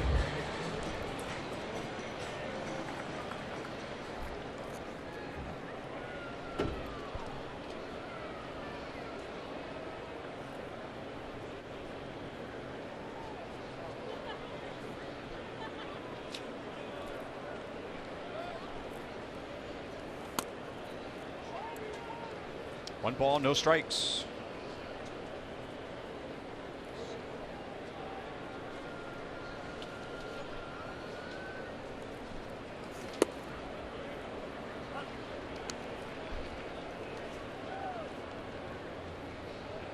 Royals were down 3-0 when they batted in the 2nd inning, and Hunter Dozier doubled, Ryan O'Hearn walked, and right away the Royals had 2 on, nobody out, and then Clevenger buckled down and he struck out Goodwin, Escobar, and Phillips, and he has 7 strikeouts in 4 innings.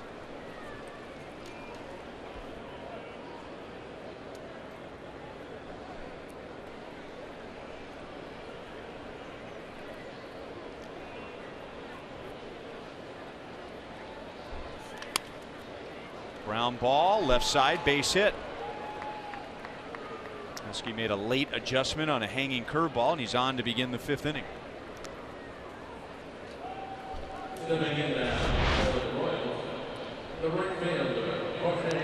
Yep, broke right into it.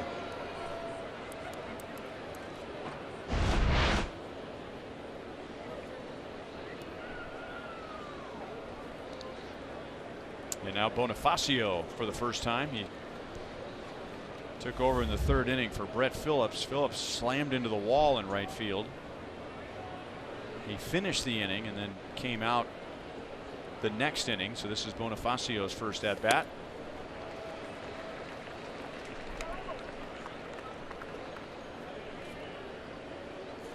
Bonifacio hit the first of the Royals' 4 home runs yesterday. Is against starter Adam Pletko.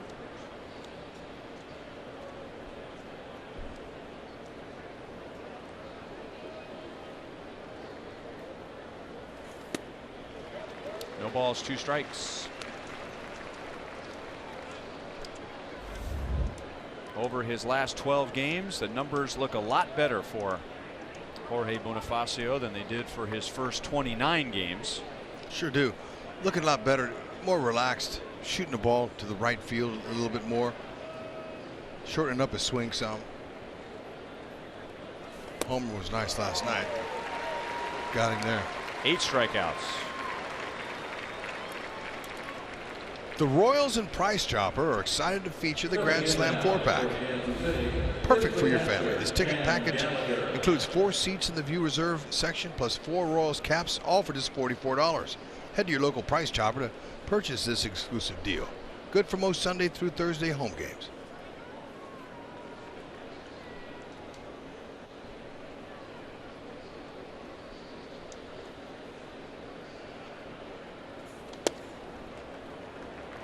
Oh, and 1 on Cam Gallagher. He took a called 3rd strike on that pitch in the 3rd inning.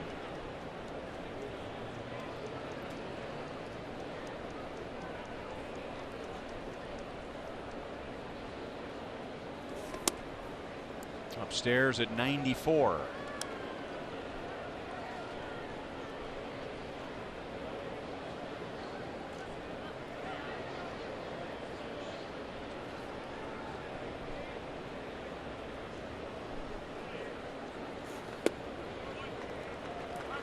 One ball, 2 strikes on Gallagher.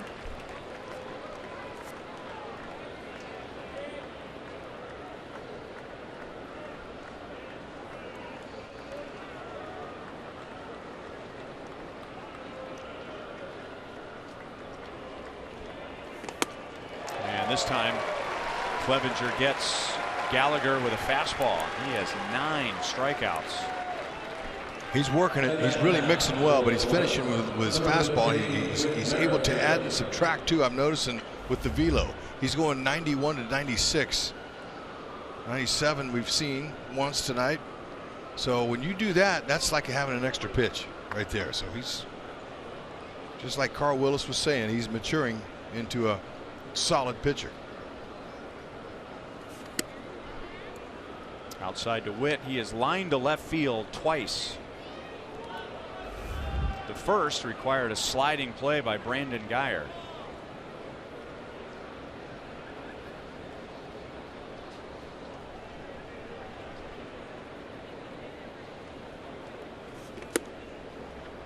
Well, we just showed you first, second, third time through against Clevenger, and you figure young guy, a lot of energy. He's going to flame out eventually, right? No. He is at his best third time through the order. Solid. That's unusual. That breaking ball had Witt giving ground. 2-1. Also tells me he saves some of his secondary pitches for later in the game. If he didn't show it if he didn't have to early.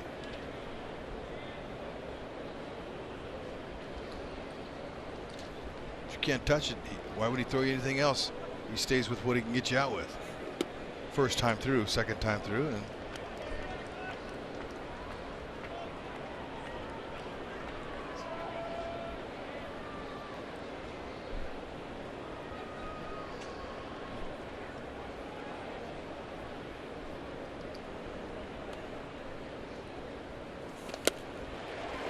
Three and two. Witt was waiting for that one.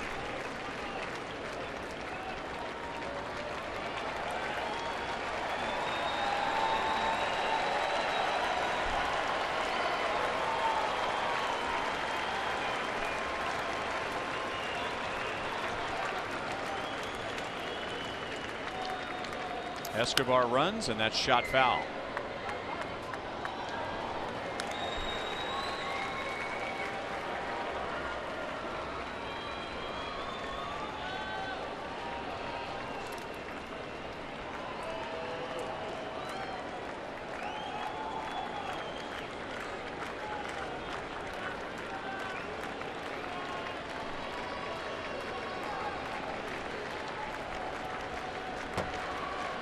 Throw him a fastball right down the middle. Off the end of the bat, Lindor backs up to get a big hop and then bounces it over to Encarnacion to end the fifth inning.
Had to go to the bullpen in the first. Danny Duffy came out after 2/3 of an inning, and we just heard that Danny has recurrence of that left shoulder impingement, which placed him on the disabled list.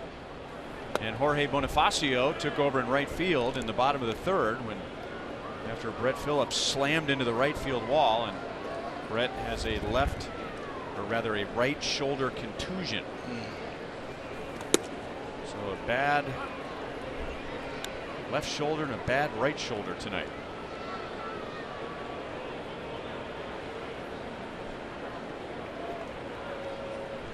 So we'll get further updates from Joel and Monty during Boulevard Royals Live after the game.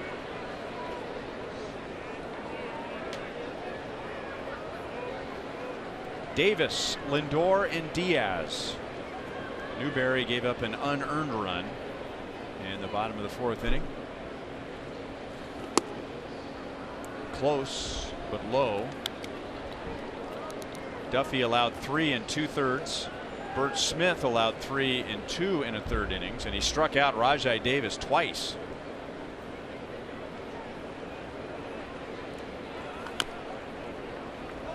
Still 2 balls, 2 strikes. Nice little depth to his slider.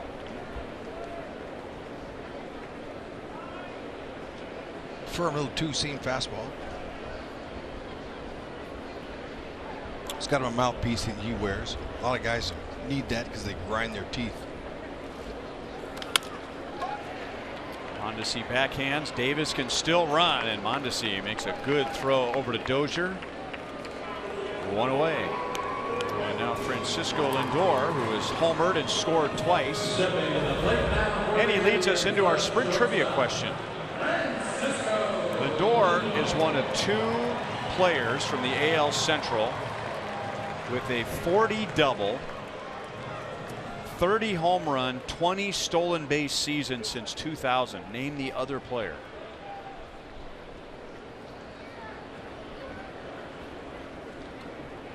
From the Central.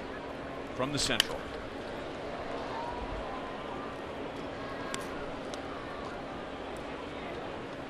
I can think of 2 off the top of my head. A guy that we often forget, who hit for power and had speed, Ian Kinsler, while he was with the Tigers. Okay. Lindor with an off-balance swing, and Escobar in foul ground makes the play 2 down. That's a good guess. And how about since 2000? How about Torrey Hunter at the end of his, at least toward the end of his Minnesota Twins career? Okay, that's a good call.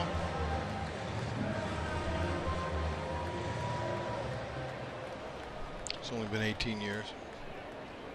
19 if you count this year.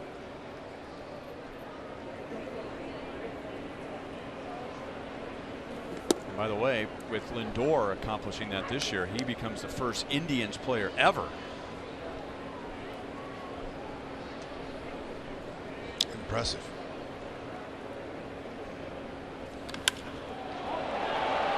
Diaz drives it deep to center field, and Goodwin at the wall, and it's gone. Yandy Diaz. It's his first home run of the year. He has scored 3 runs tonight, and now Cleveland leads 8-1.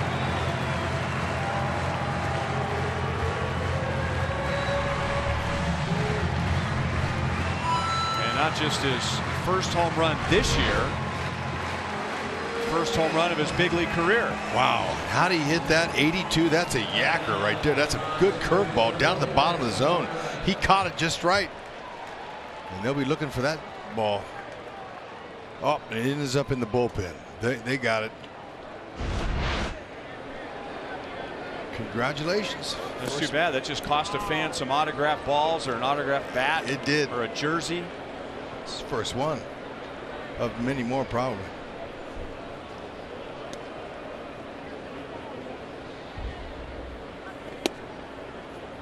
Boy, that was 82 at the bottom of the strike zone. It was not a hanger. That's impressive. 1-1 on Ramirez. He has scored 3 times. All 8 runs have been scored by the top 3 hitters. Diaz, who just homered, has 3 runs scored. Ramirez 3 and Lindor 2.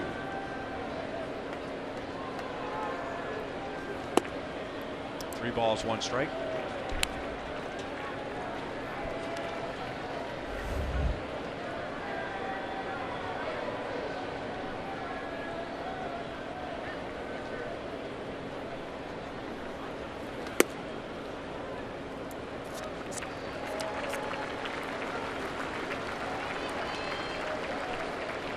Ramirez is on for the 4th time tonight. That's the first walk given up by Newberry. Any thoughts on the trivia question? A couple of shallow thoughts. Okay. We'll take them at any depth.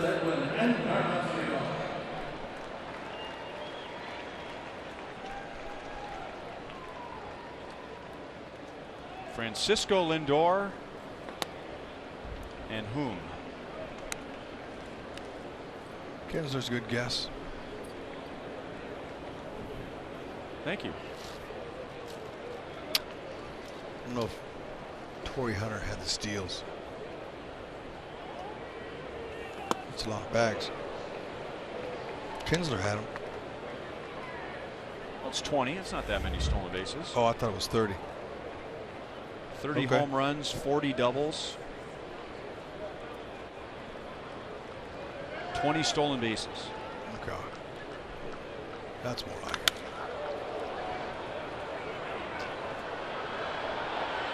Merrifield goes out from second base and retires Edwin Encarnacion. The Indians get another run. They've scored in 4 of 5 innings and have their biggest lead of the night.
A 7-1 lead, and now with an 8-1 lead. And the Royals have Mondesi, Gordon, and Dozier in our Sonic Slam inning. Our contestant is Eric George from Overland Park. And if the Royals hit a home run out of the park in this inning, Eric wins $100. If the Royals hit a grand slam out of the park, Eric wins $25,000 from Sonic and the Kansas City Royals. Ryan O'Hearn homered in our Sonic Slam inning yesterday afternoon. Breaking ball outside, ball 1 to Mondesi, who is batting second tonight. So Ned Yost is using him as a table setter, and he's done a great job of that this year, leading off innings. He is out here. But Mondesi has hit just under 360 with an on-base percentage just under 400 leading off innings this year. He could hit just about anywhere in Ned's lineup and be successful. It's the kind of talent he has. Alex Gordon homered his last time up. And now he goes the other way, and that's deep to left field. And Geyer with a reverse pivot makes a play that Alex would respect. It's not an easy play for a left fielder, 2 down. No, but another solid contact. Nice opposite field swing. Stay right on it. And now, where's Hunter Dozier going to hit his line drive?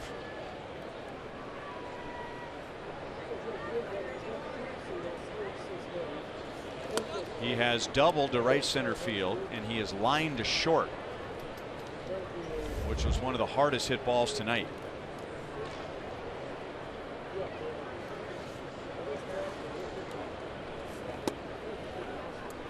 Two and 0.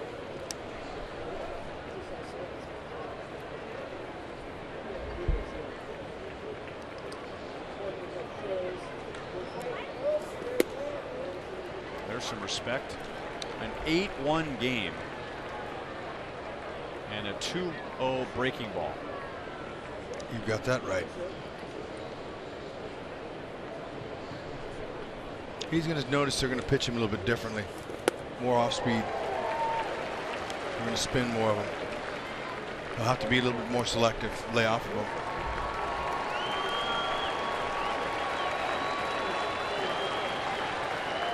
Because if he stays aggressive and he starts swinging out of the strike zone,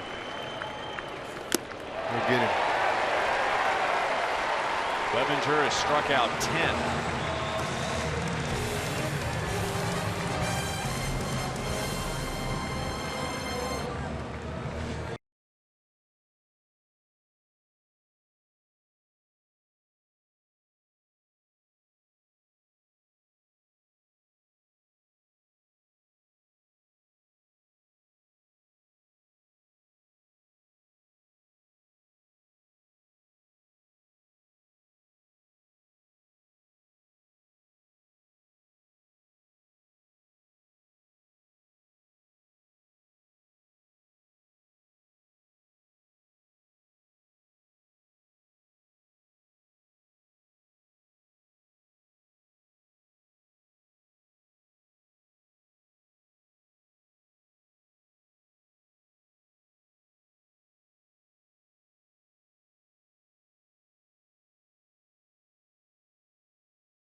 For you broadcast honoring our armed forces, and this year joining forces with the USO and the Royals, George Brett, Brett Saberhagen, Reggie Sanders, Mike Sweeney, and Joel Goldberg will meet deployed troops in the Middle East, including the Missouri National Guard 35th Combat Aviation Brigade. They're out of Sedalia, so we're looking forward to that. That's coming up in 8 days. Here on Fox Sports Kansas City.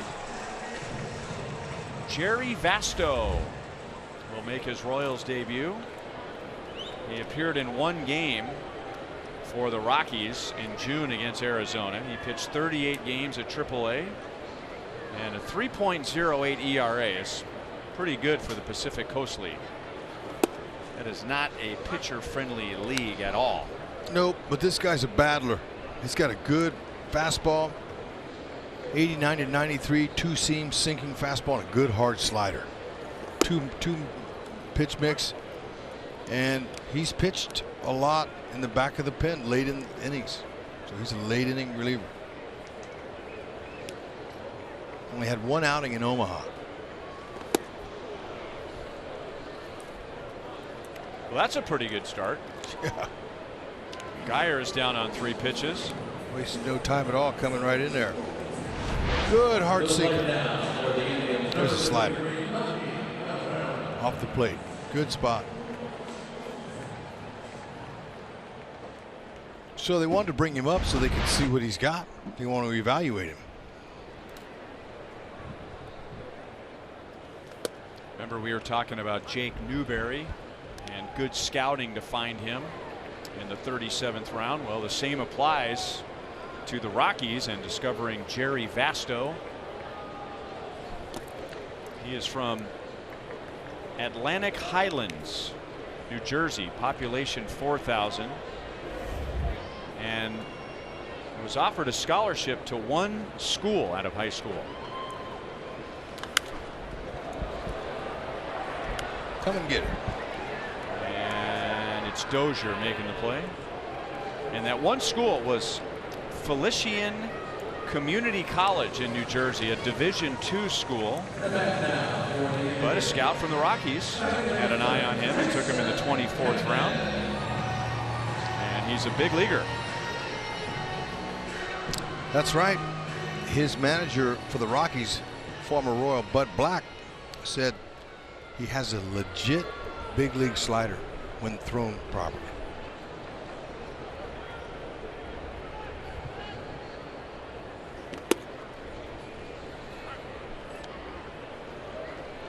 Jason Kipnis is driven in 2.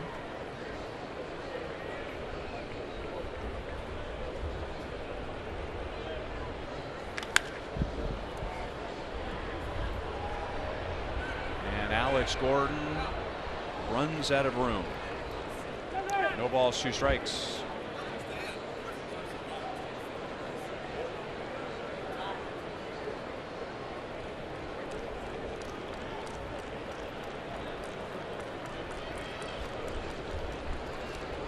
After he arrived and was meeting his teammates, he and Heath Philmeyer is also from New Jersey. They realized that they played against one another in high school and in college.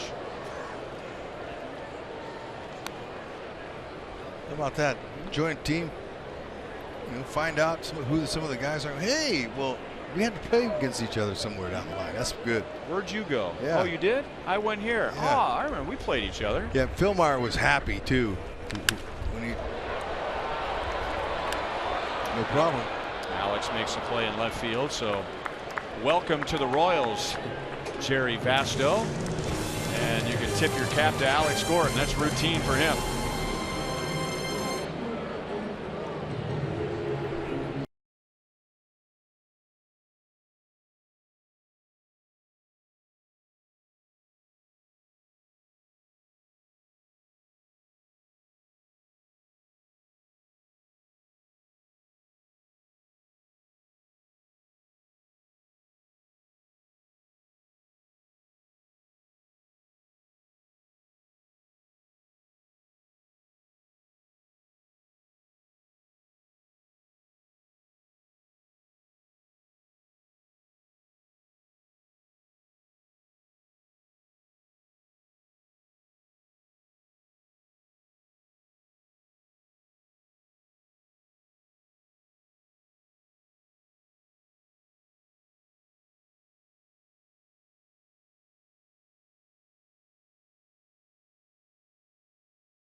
last night, his 2 home run night, it was worth going over and looking over it. Let's just check out when he pulls the ball on the right. Okay, when he stays in the middle, home run to the middle or to right field, look at the head position. Unbelievable how he's able to look that ball all the way into contact and see it. You want to wait till the ball gets back towards the catcher's glove a little bit deeper, but it's obvious when he hits a homer to center or to left, and he's hit several that way. I noticed that head position. It's amazing. They'll face Oliver Perez to begin the 7th inning.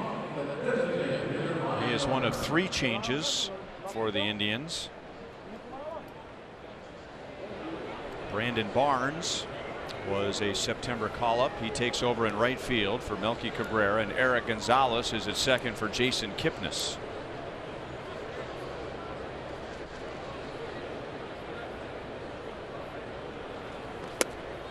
Well, it won't be easy here for O'Hearn. Perez throws everything but the kitchen sink. Really tough to pick up. His wind-up, deceptive. Fastball, slider, change curve. Pounded into the ground, and Perez lobs it over to Encarnacion, 1 away. Mike Clevenger gave up 1 run, 3 hits in his 6 innings in his Pizza Ranch for the win pitching line, and he struck out 10. That's the 5th time in his career he's struck out in double digits, and pitched with very little stress tonight as the Indians got 3 in the first, 3 more in the second, and he departed with an 8-1 lead. And now Brian Goodwin with 1 out. You know, and it's not like Oliver Perez is just a slopper either. He doesn't just slop balls up there. He's firm. He's low 90s. He might catch a little mid 90s at times.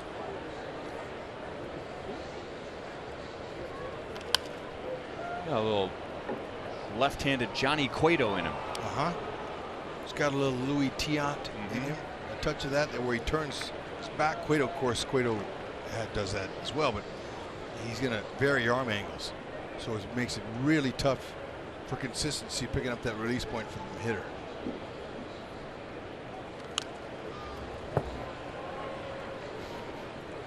Basically, it's a nightmare trying to face a guy like that.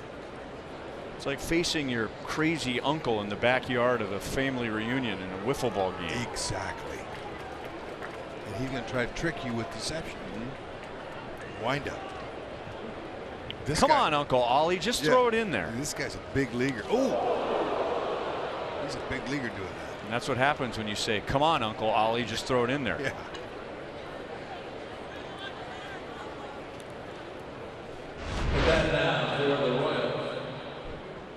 Watch out. That's how you turn. You see it coming at you, put your back to him.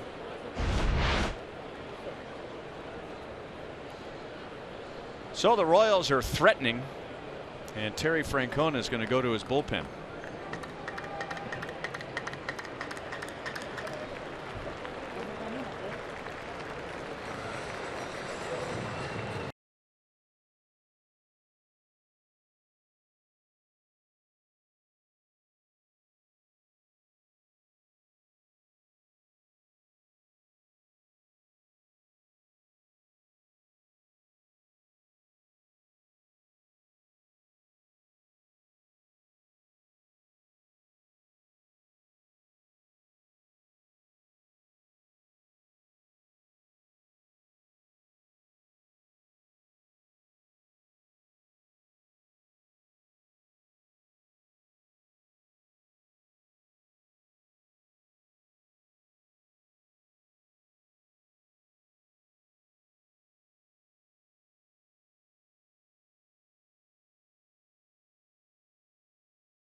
Join Fox Sports Kansas City at the Kansas City Marathon on Saturday, October 20th. Distance options include 5K, 10K, half and full marathons. All runners receive a shirt and finishers medal, a finisher's medal that is, along with free food and free beer after the race.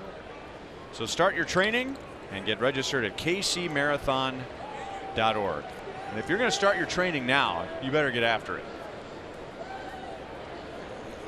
This is Adam Simber, who came over with Brad Hand in a trade with the Padres. He comes on with a runner at first and one out to face Alcides Escobar. Sidewinder. How about him? 6'4", 180.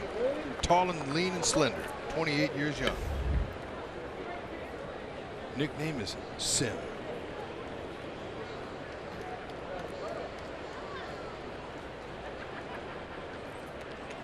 Low even goes sidewinding over to first base. Yep, he's going to sink it. Little low 90s. Look him up though. You know, you see him up, he can be hit.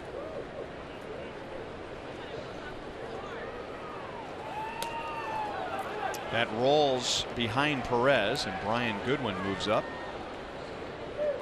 That sounded like it got some leather, so that could go either way, a wild pitch or a pass ball. And it's a wild pitch.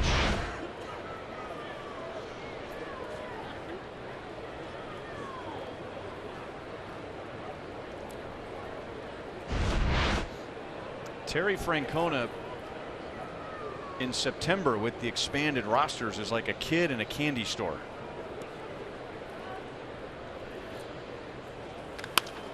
Line center field, base hit. Goodwin stops at third. Alcides Escobar has his second hit. And by the way, they have now changed the wild pitch to a pass ball. So I was right, Hud. I said it could have been either one, and it was both. Heard a little leather. A wild pitch and then a pass ball. That's right, it was. And then there it is. See him up. That's a pitch right down the middle. Just concentrate on his release points, and you got him. Goodwin, you know, if it was a closer game, he probably would have reacted quicker and possibly scored, but he didn't want to get doubled up when you're down by 7.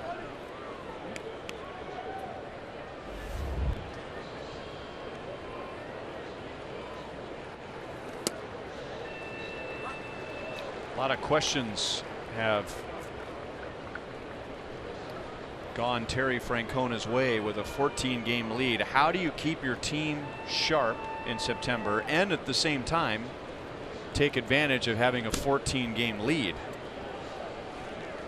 Get them some rest and keep them sharp.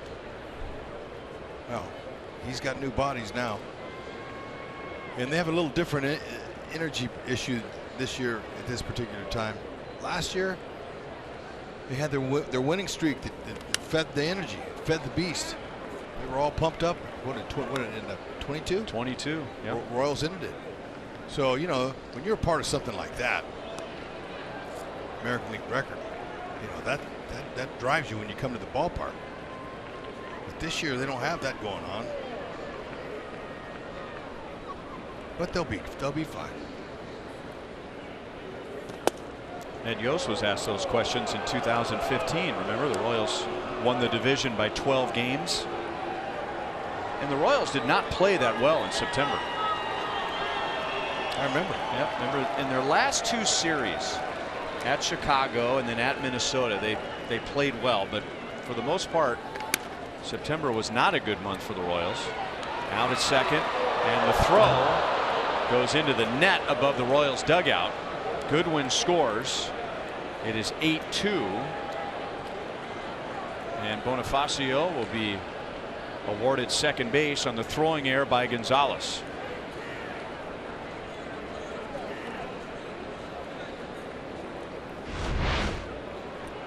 Tough play.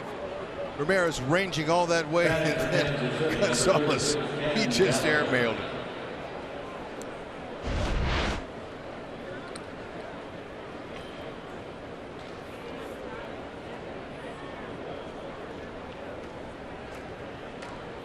And that brings up Cam Gallagher. That's tapped out in front of the plate. Perez wants it. And that'll do it. So the Royals get a run. Stretch time in Cleveland. The Indians lead 8-2.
Take a look back at the season of Sully Matias, who turned 20 years old today.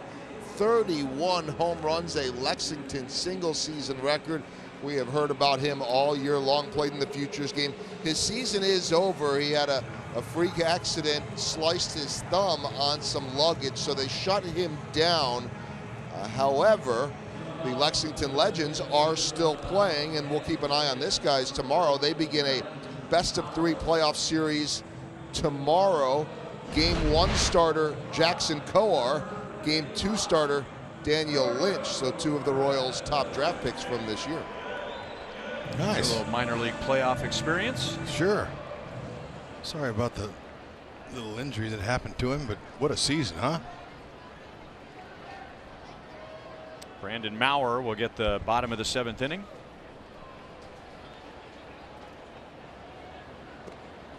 Timeout had been called. Well, it was just 1 inning and 3 batters, but that was an encouraging Royals debut from Jerry Vasto. He didn't mess around. He just was on the attack against the 3 batters that he faced. Yeah, and when you're being evaluated, that's what you want to do. Same way with Maurer. Maurer wants to come in and throw strikes. Pound the zone with his good stuff. Mid to upper 90s slider, change.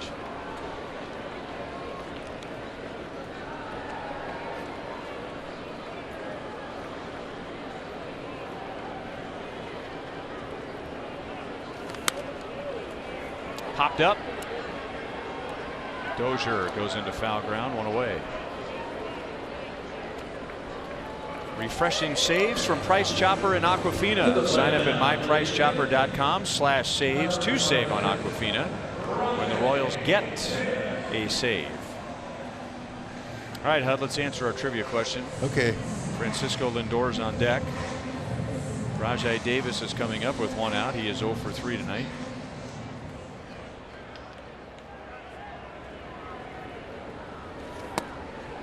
Down the middle at 96. They've been pretty good. The truck has been with their questions last few games.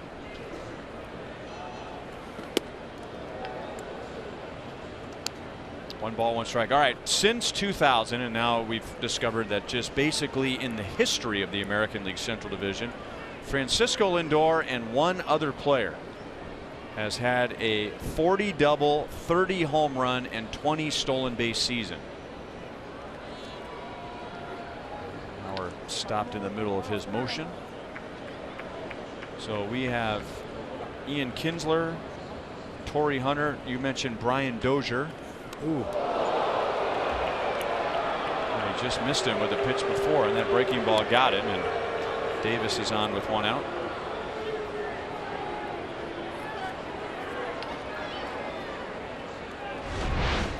Where'd he get him?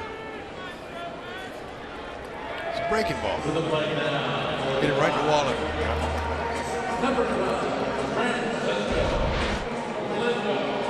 Anyone else you want to add?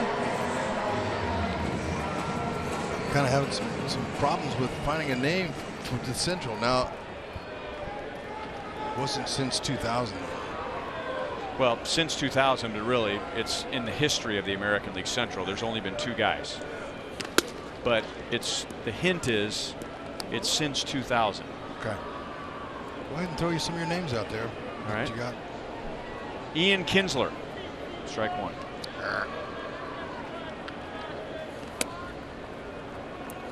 Torrey Hunter, strike 2. It is a retired player, so that would not apply to Kinsler. It would apply to Torrey Hunter.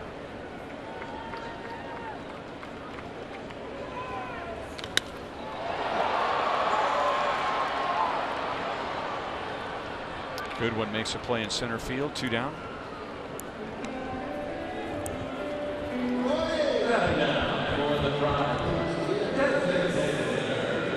Now,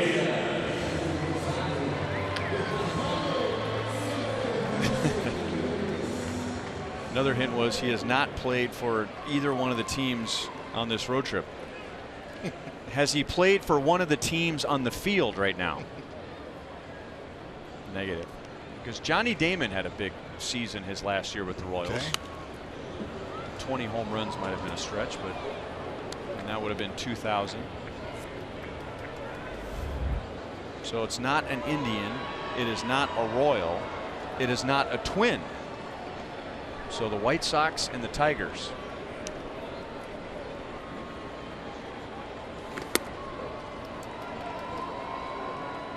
Curtis Granderson, the Tigers.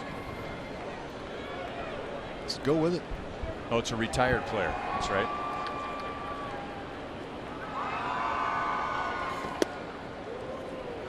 One and 2 on Diaz, who hit his first big league home run in the 5th inning off of Jake Newberry.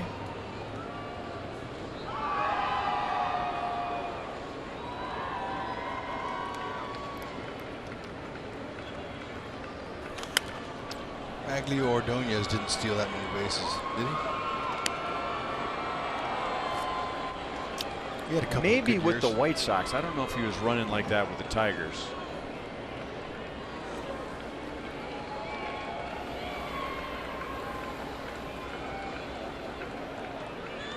It's a good guess, though. And he's retired. Yep.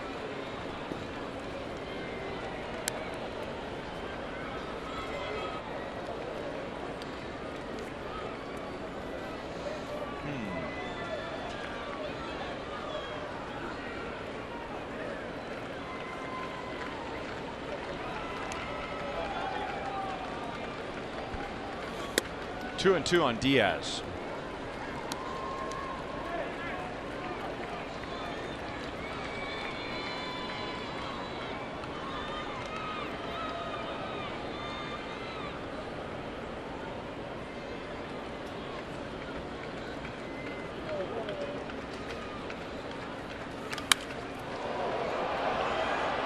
Deep to right field, and Bonifacio is at the wall, and it's over his glove.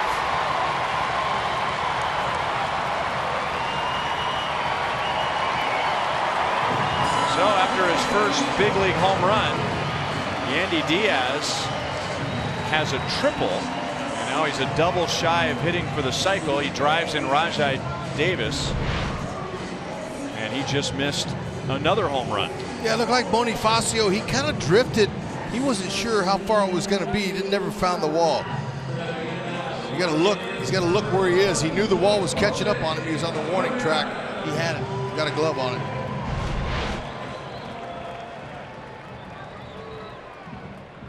So it's 9-2 Indians, and now Jose Ramirez. Bonifacio had to do that again. He would tell you he'd probably catch it.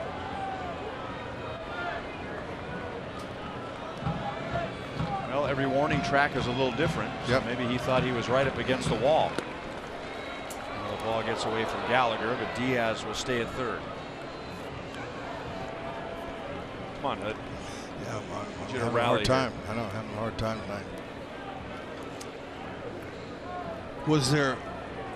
When did they add teams? How long has it Central been like that? Well, it's since the question though is since 2000, so don't even worry about when it started. Since 2000, a Tiger or a White Sox player who has since retired. Oh, and Ramirez, man, he almost hit that off a Mauer. Mondesi throws him out. Time's up. Maglia Ordonez. Maglia Ordonez. Correct. What? Rex Hudler, ladies and gentlemen.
Old true moment.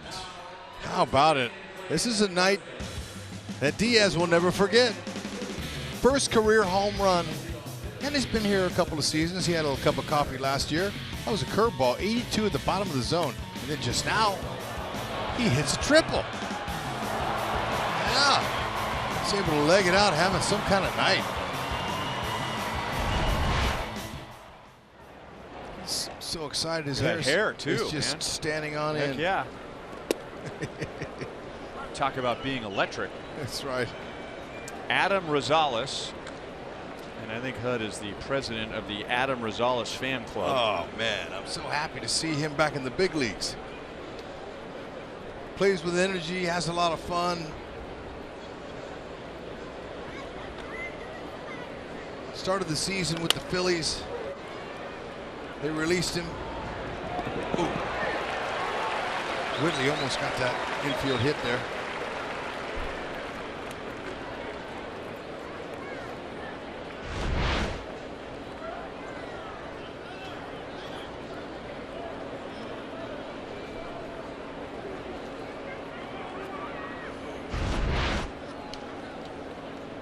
And here comes Terry Francona with one out, nobody on.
On. If the Royals hit a triple in tonight's game, the Kansas City Honda dealers will make a $1,000 donation to the KC Urban Youth Academy. Brad Hand is on to pitch for the Indians. He has 31 saves this year. 24 of those came with the Padres. Cody Allen is not at his best at the moment. And Andrew Miller is on the disabled list, so Terry Francona has been pressed lately.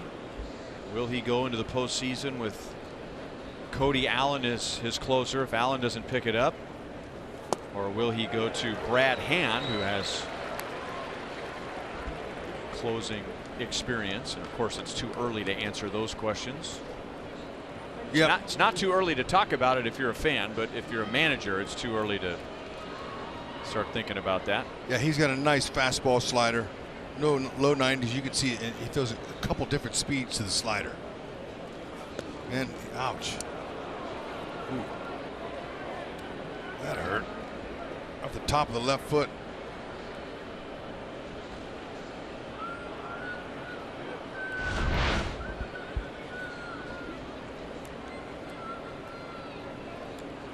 Move that leg out of there, man. That's definitely a back legger. Left fielder, Alex Gordon.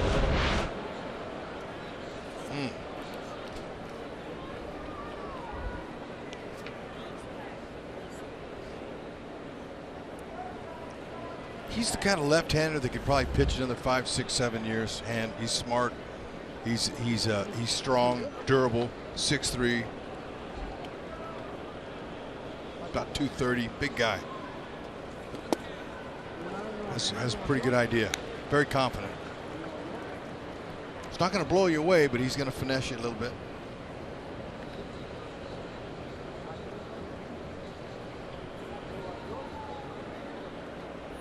Down by 7, Mondesi's not going anywhere, you would think.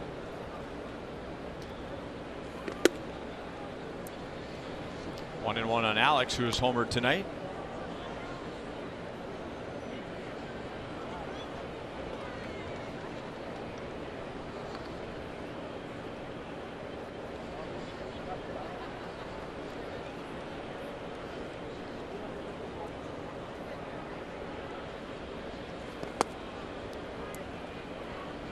Brad Hand stands in a long line of starters whose career turned around when they became a reliever. And the Marlins started doing that with him 3 years ago. He was kind of a swing man at that point, starting and pitching out of the bullpen. 3 balls, 1 strike. And then he went to the Padres in 2016, and the Padres knew exactly what they wanted to do with Brad Hand. They wanted to pitch him out of the bullpen, and he made 82 appearances. I remember, it doesn't seem that long ago, if a reliever made 60 appearances, that was worth talking about. Then 70, and now guys are coming into half the games. That's caught by the third baseman Ramirez. 2 down. Well, it's a whole new ballgame with RBI Baseball 18. RBI Baseball 18 delivers an all-new franchise mode and much more. RBI Baseball 18 is available now. Learn more at rbigame.com. Rated E for everyone.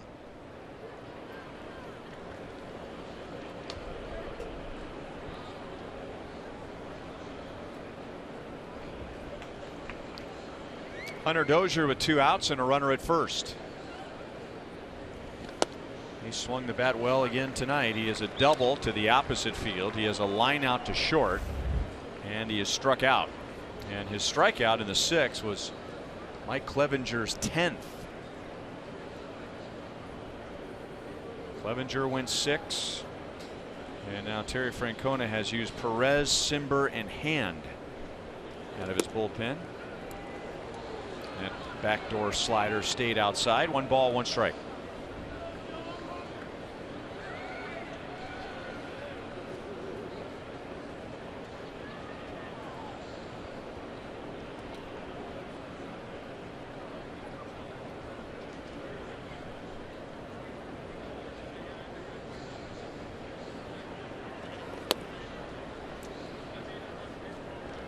2-1. Lots of sliders.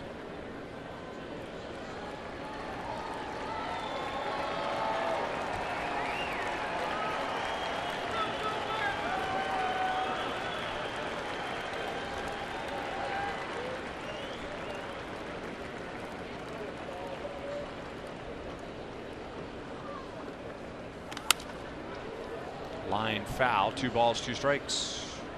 17,041 are here tonight.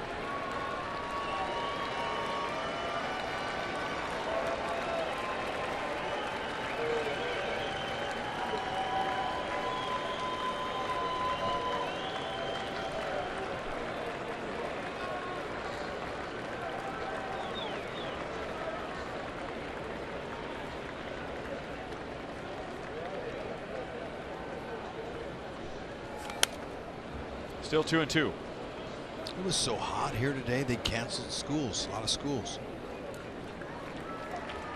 Really? Turned on the news early this morning and they had school cancellations. Because of the heat? Yep. A lot of schools. Was it 86 degrees today? I don't know, 90 I think, but they don't have air conditioning in a lot of schools here.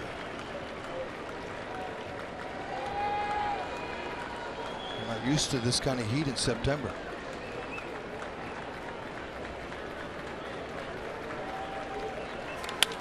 Dozier hits it hard again.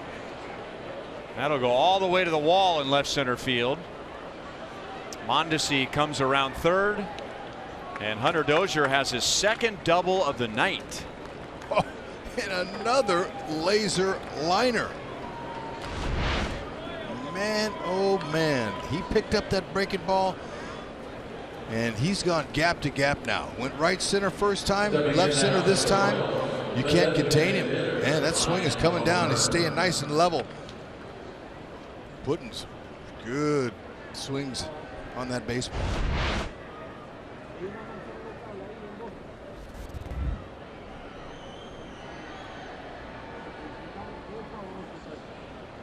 Look at that. 9 extra base hits over his last 6 games. Now O'Hearn will try and get him home. Yeah, that was only 101 exit velo.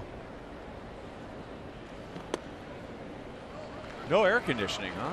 Yeah. So I thought I was watching the channel from Florida for a minute. I was like, because I know they got the hurricane coming through there and everything. And I'm going, why would they be canceling school? It was a little confusing to me, but I like to watch the news every city we go to because it's interesting. You know, we're all over the country. I'm seeing school. I mean, they have snow days up here. I'm surprised they even had the news on with the heat that they had here today. So they're not used to it. Who do you think laughs harder, Kansas Cityans on a heat day in Ohio when it's 86, or Ohioans when there's a snow day in Kansas City when we have 1.5 inches of snow? Yeah, interesting. O'Hearn is down on strikes, and that's all for the Royals in the 8th inning. Dozier drives in Mondesi to make it 9-3.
going further so you can.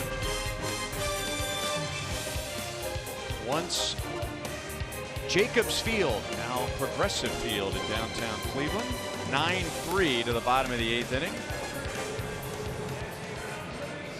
There's our Pepsi fan of the game. Not as excited as he was yesterday when the Royals won 5-1 to extend their winning streak to 6 games. As the Royals are down 9-3 to the bottom of the 8th inning. Jason Hamill.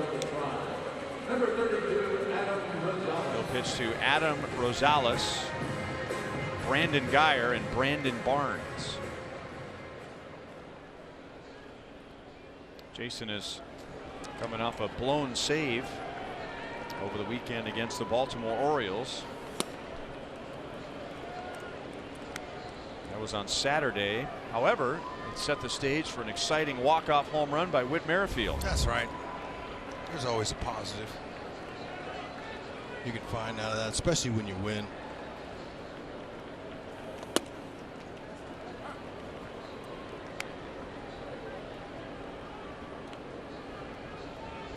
I am certainly not polling for Rosales to hit a home run right here, but he might have the fastest home run trot in the history of baseball. Yeah. So you can, or he's down on strikes. You can look that up on the internet. He's aggressive. Hamill got him. He's hungry.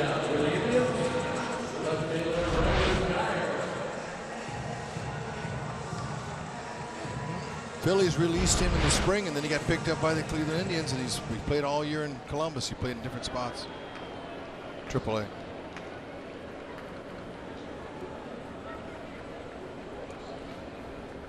He's working on 8 years in the big leagues, and 5 years ago I told him, Rosie, you keep working hard. You can play all the positions on the field. You have a lot of energy. You can get 10 years in. So he's creeping up to it. He's getting close. Good guy.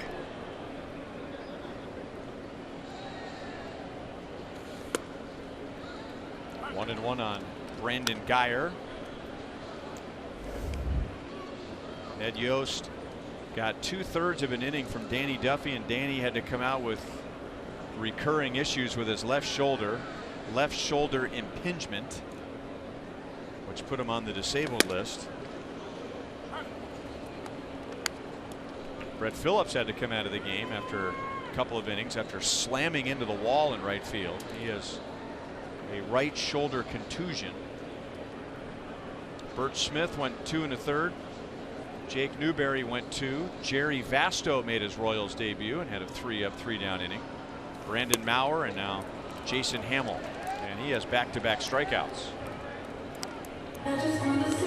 Fans, the 4th annual Yogis in the Outfield is back at the K on Sunday, September 16th. Join us for a special 1-hour yoga practice in the outfield. Grass led by core movement, followed by a light breakfast and a ticket to watch the Royals take on the Twins at 1:15. Each participant will receive a Yogis in the Outfield yoga mat. Purchase your ticket at royals.com/theme ticket. Are you and Fizz going to be there? I might this year, because I'm not going to have a conflict. I might go. I'd like the mat too, but I might have to. Fizz will be there for sure, right? I have to get a theme ticket. Fizz will be there. Yeah. I'm going to go this year. Brandon Barnes is making his Indians debut tonight. He has some big league time with the Astros and the Rockies.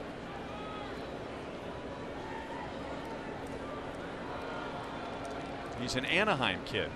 Probably grew up watching you broadcasting Angels games. It's possible. Team was good back then. Hamill strikes out the side. Nice. We have achieved the 9th inning.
To the plate as the Royals attempting for a big comeback. After the game, Joel Goldberg, Royals Hall of Famer Jeff Montgomery, injury updates on Brett Phillips and Danny Duffy. And they might have said on the news that school was canceled for a few people, but it didn't stop Hunter Dozier with this weather. He stays red hot. We'll talk about him and get you ready for the series finale, afternoon baseball tomorrow. That and more coming up on Boulevard Royals Live. Cody Allen, we mentioned he's struggled recently, including, to Joel's point, as Hunter Dozier remains hot. One of his big hits was a walk-off home run against Cody Allen during the last homestand, a 4.5 ERA. So he gets some work here with a 6-run lead with Goodwin, Escobar, and Bonifacio coming up. Yep. Fastball power curve, mid-90s. Francona's going to stay with his guys.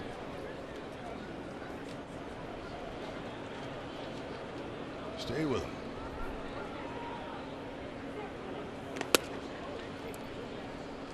Likes to live up in that top of that strike zone with that fastball, and then his power curve comes out of the same plane the fastball does, and then has a nice dip to it.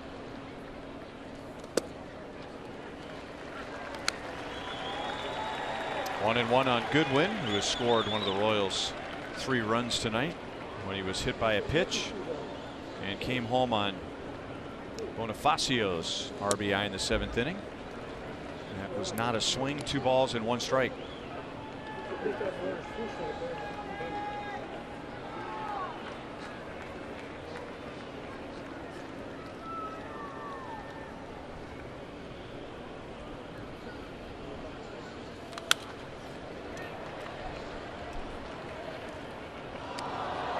talking about good scouting all night, and guys in the later rounds who have made it to the big leagues. Cody Allen falls into that category. He is the all-time strikeout leader for the Indians among relievers.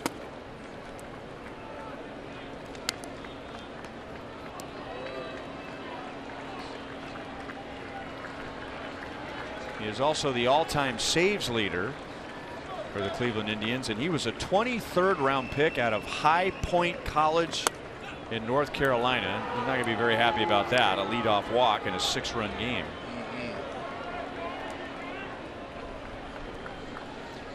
And he got to the big leagues the next year after being taken in the 23rd round. We've been talking a lot about scouting and scouts, and that's Tom Hamilton, who is an institution in Ohio in his 29th year as the voice of the Indians, and his oldest son, Nick Hamilton, is one of the Royals scouts.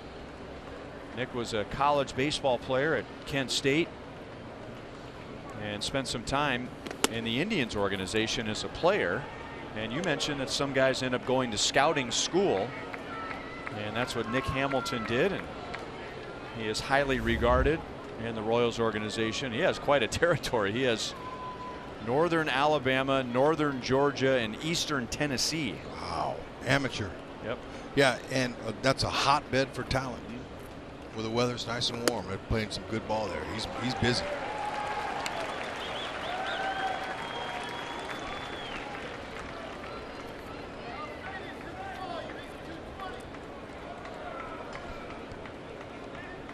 You know, there are a lot of first-round picks out of college that get to the big leagues the next year. Yep. There aren't many 23rd round picks that get to the big leagues the very next year. No.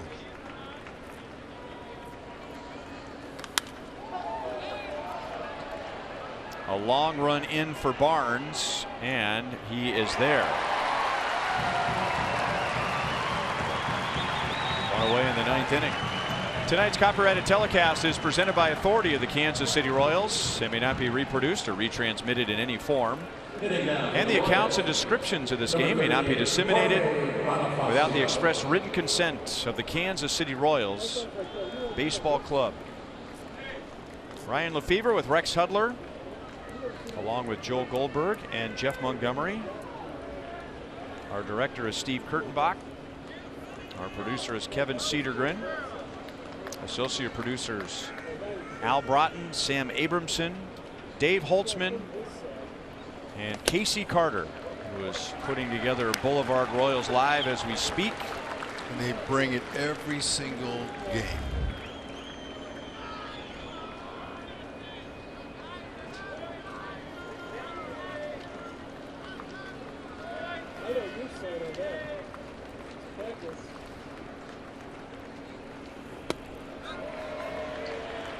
Oh, 2 on Bonifacio. He is 0-for-2 tonight, but he does have an RBI. Having some fun with home plate umpire Joe West.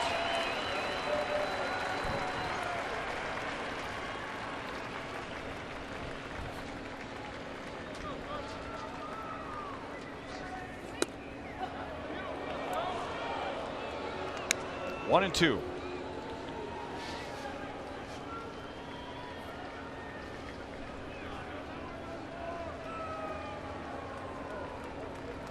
Cody Allen passed Bob Wickman when he became the Indians' all-time saves leader. Wiki, what a good guy. Oh. 2 down. So tomorrow will be the deciding game of the series. And it should be a lot of fun on the mound. Brad Keller and Corey Kluber. The Royals roughed up Corey Kluber during the last homestand.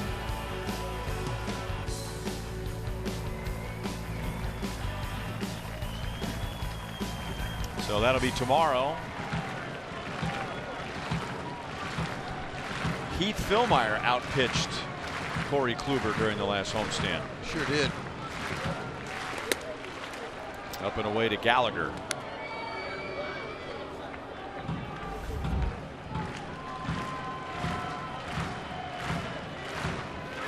Price Chopper Royals Live will be on the air at 11:30 a.m. tomorrow.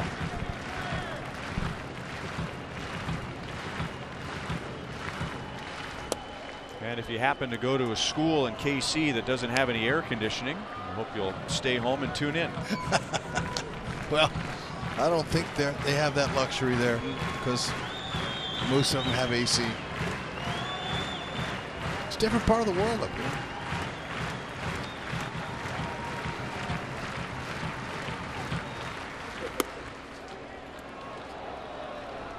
I asked the question earlier, who laughs harder? Kansas Cityans at no school with heat in the upper 80s, or Clevelanders with a snow day in Kansas City with an 1.5 inches of snow? Probably the Clevelanders. 3 balls, 1 strike. And a friend from Kansas City sent me a text to help decide which one was more extreme. Okay, good. He said he's never heard of anyone saying how dangerous it is to drive when it's hot outside. 3 balls, 2 strikes. That's a good one. So there you go. It's settled. Okay.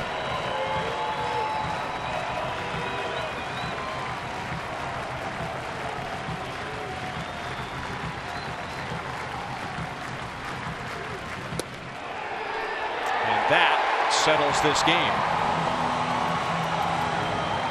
So the Royals take game 1, 5-1 yesterday. Yandy Diaz with his first major league home run. He had a big game, and he helps lead the Indians to a 9-3 victory tonight, with the deciding game tomorrow afternoon. We'll be right back.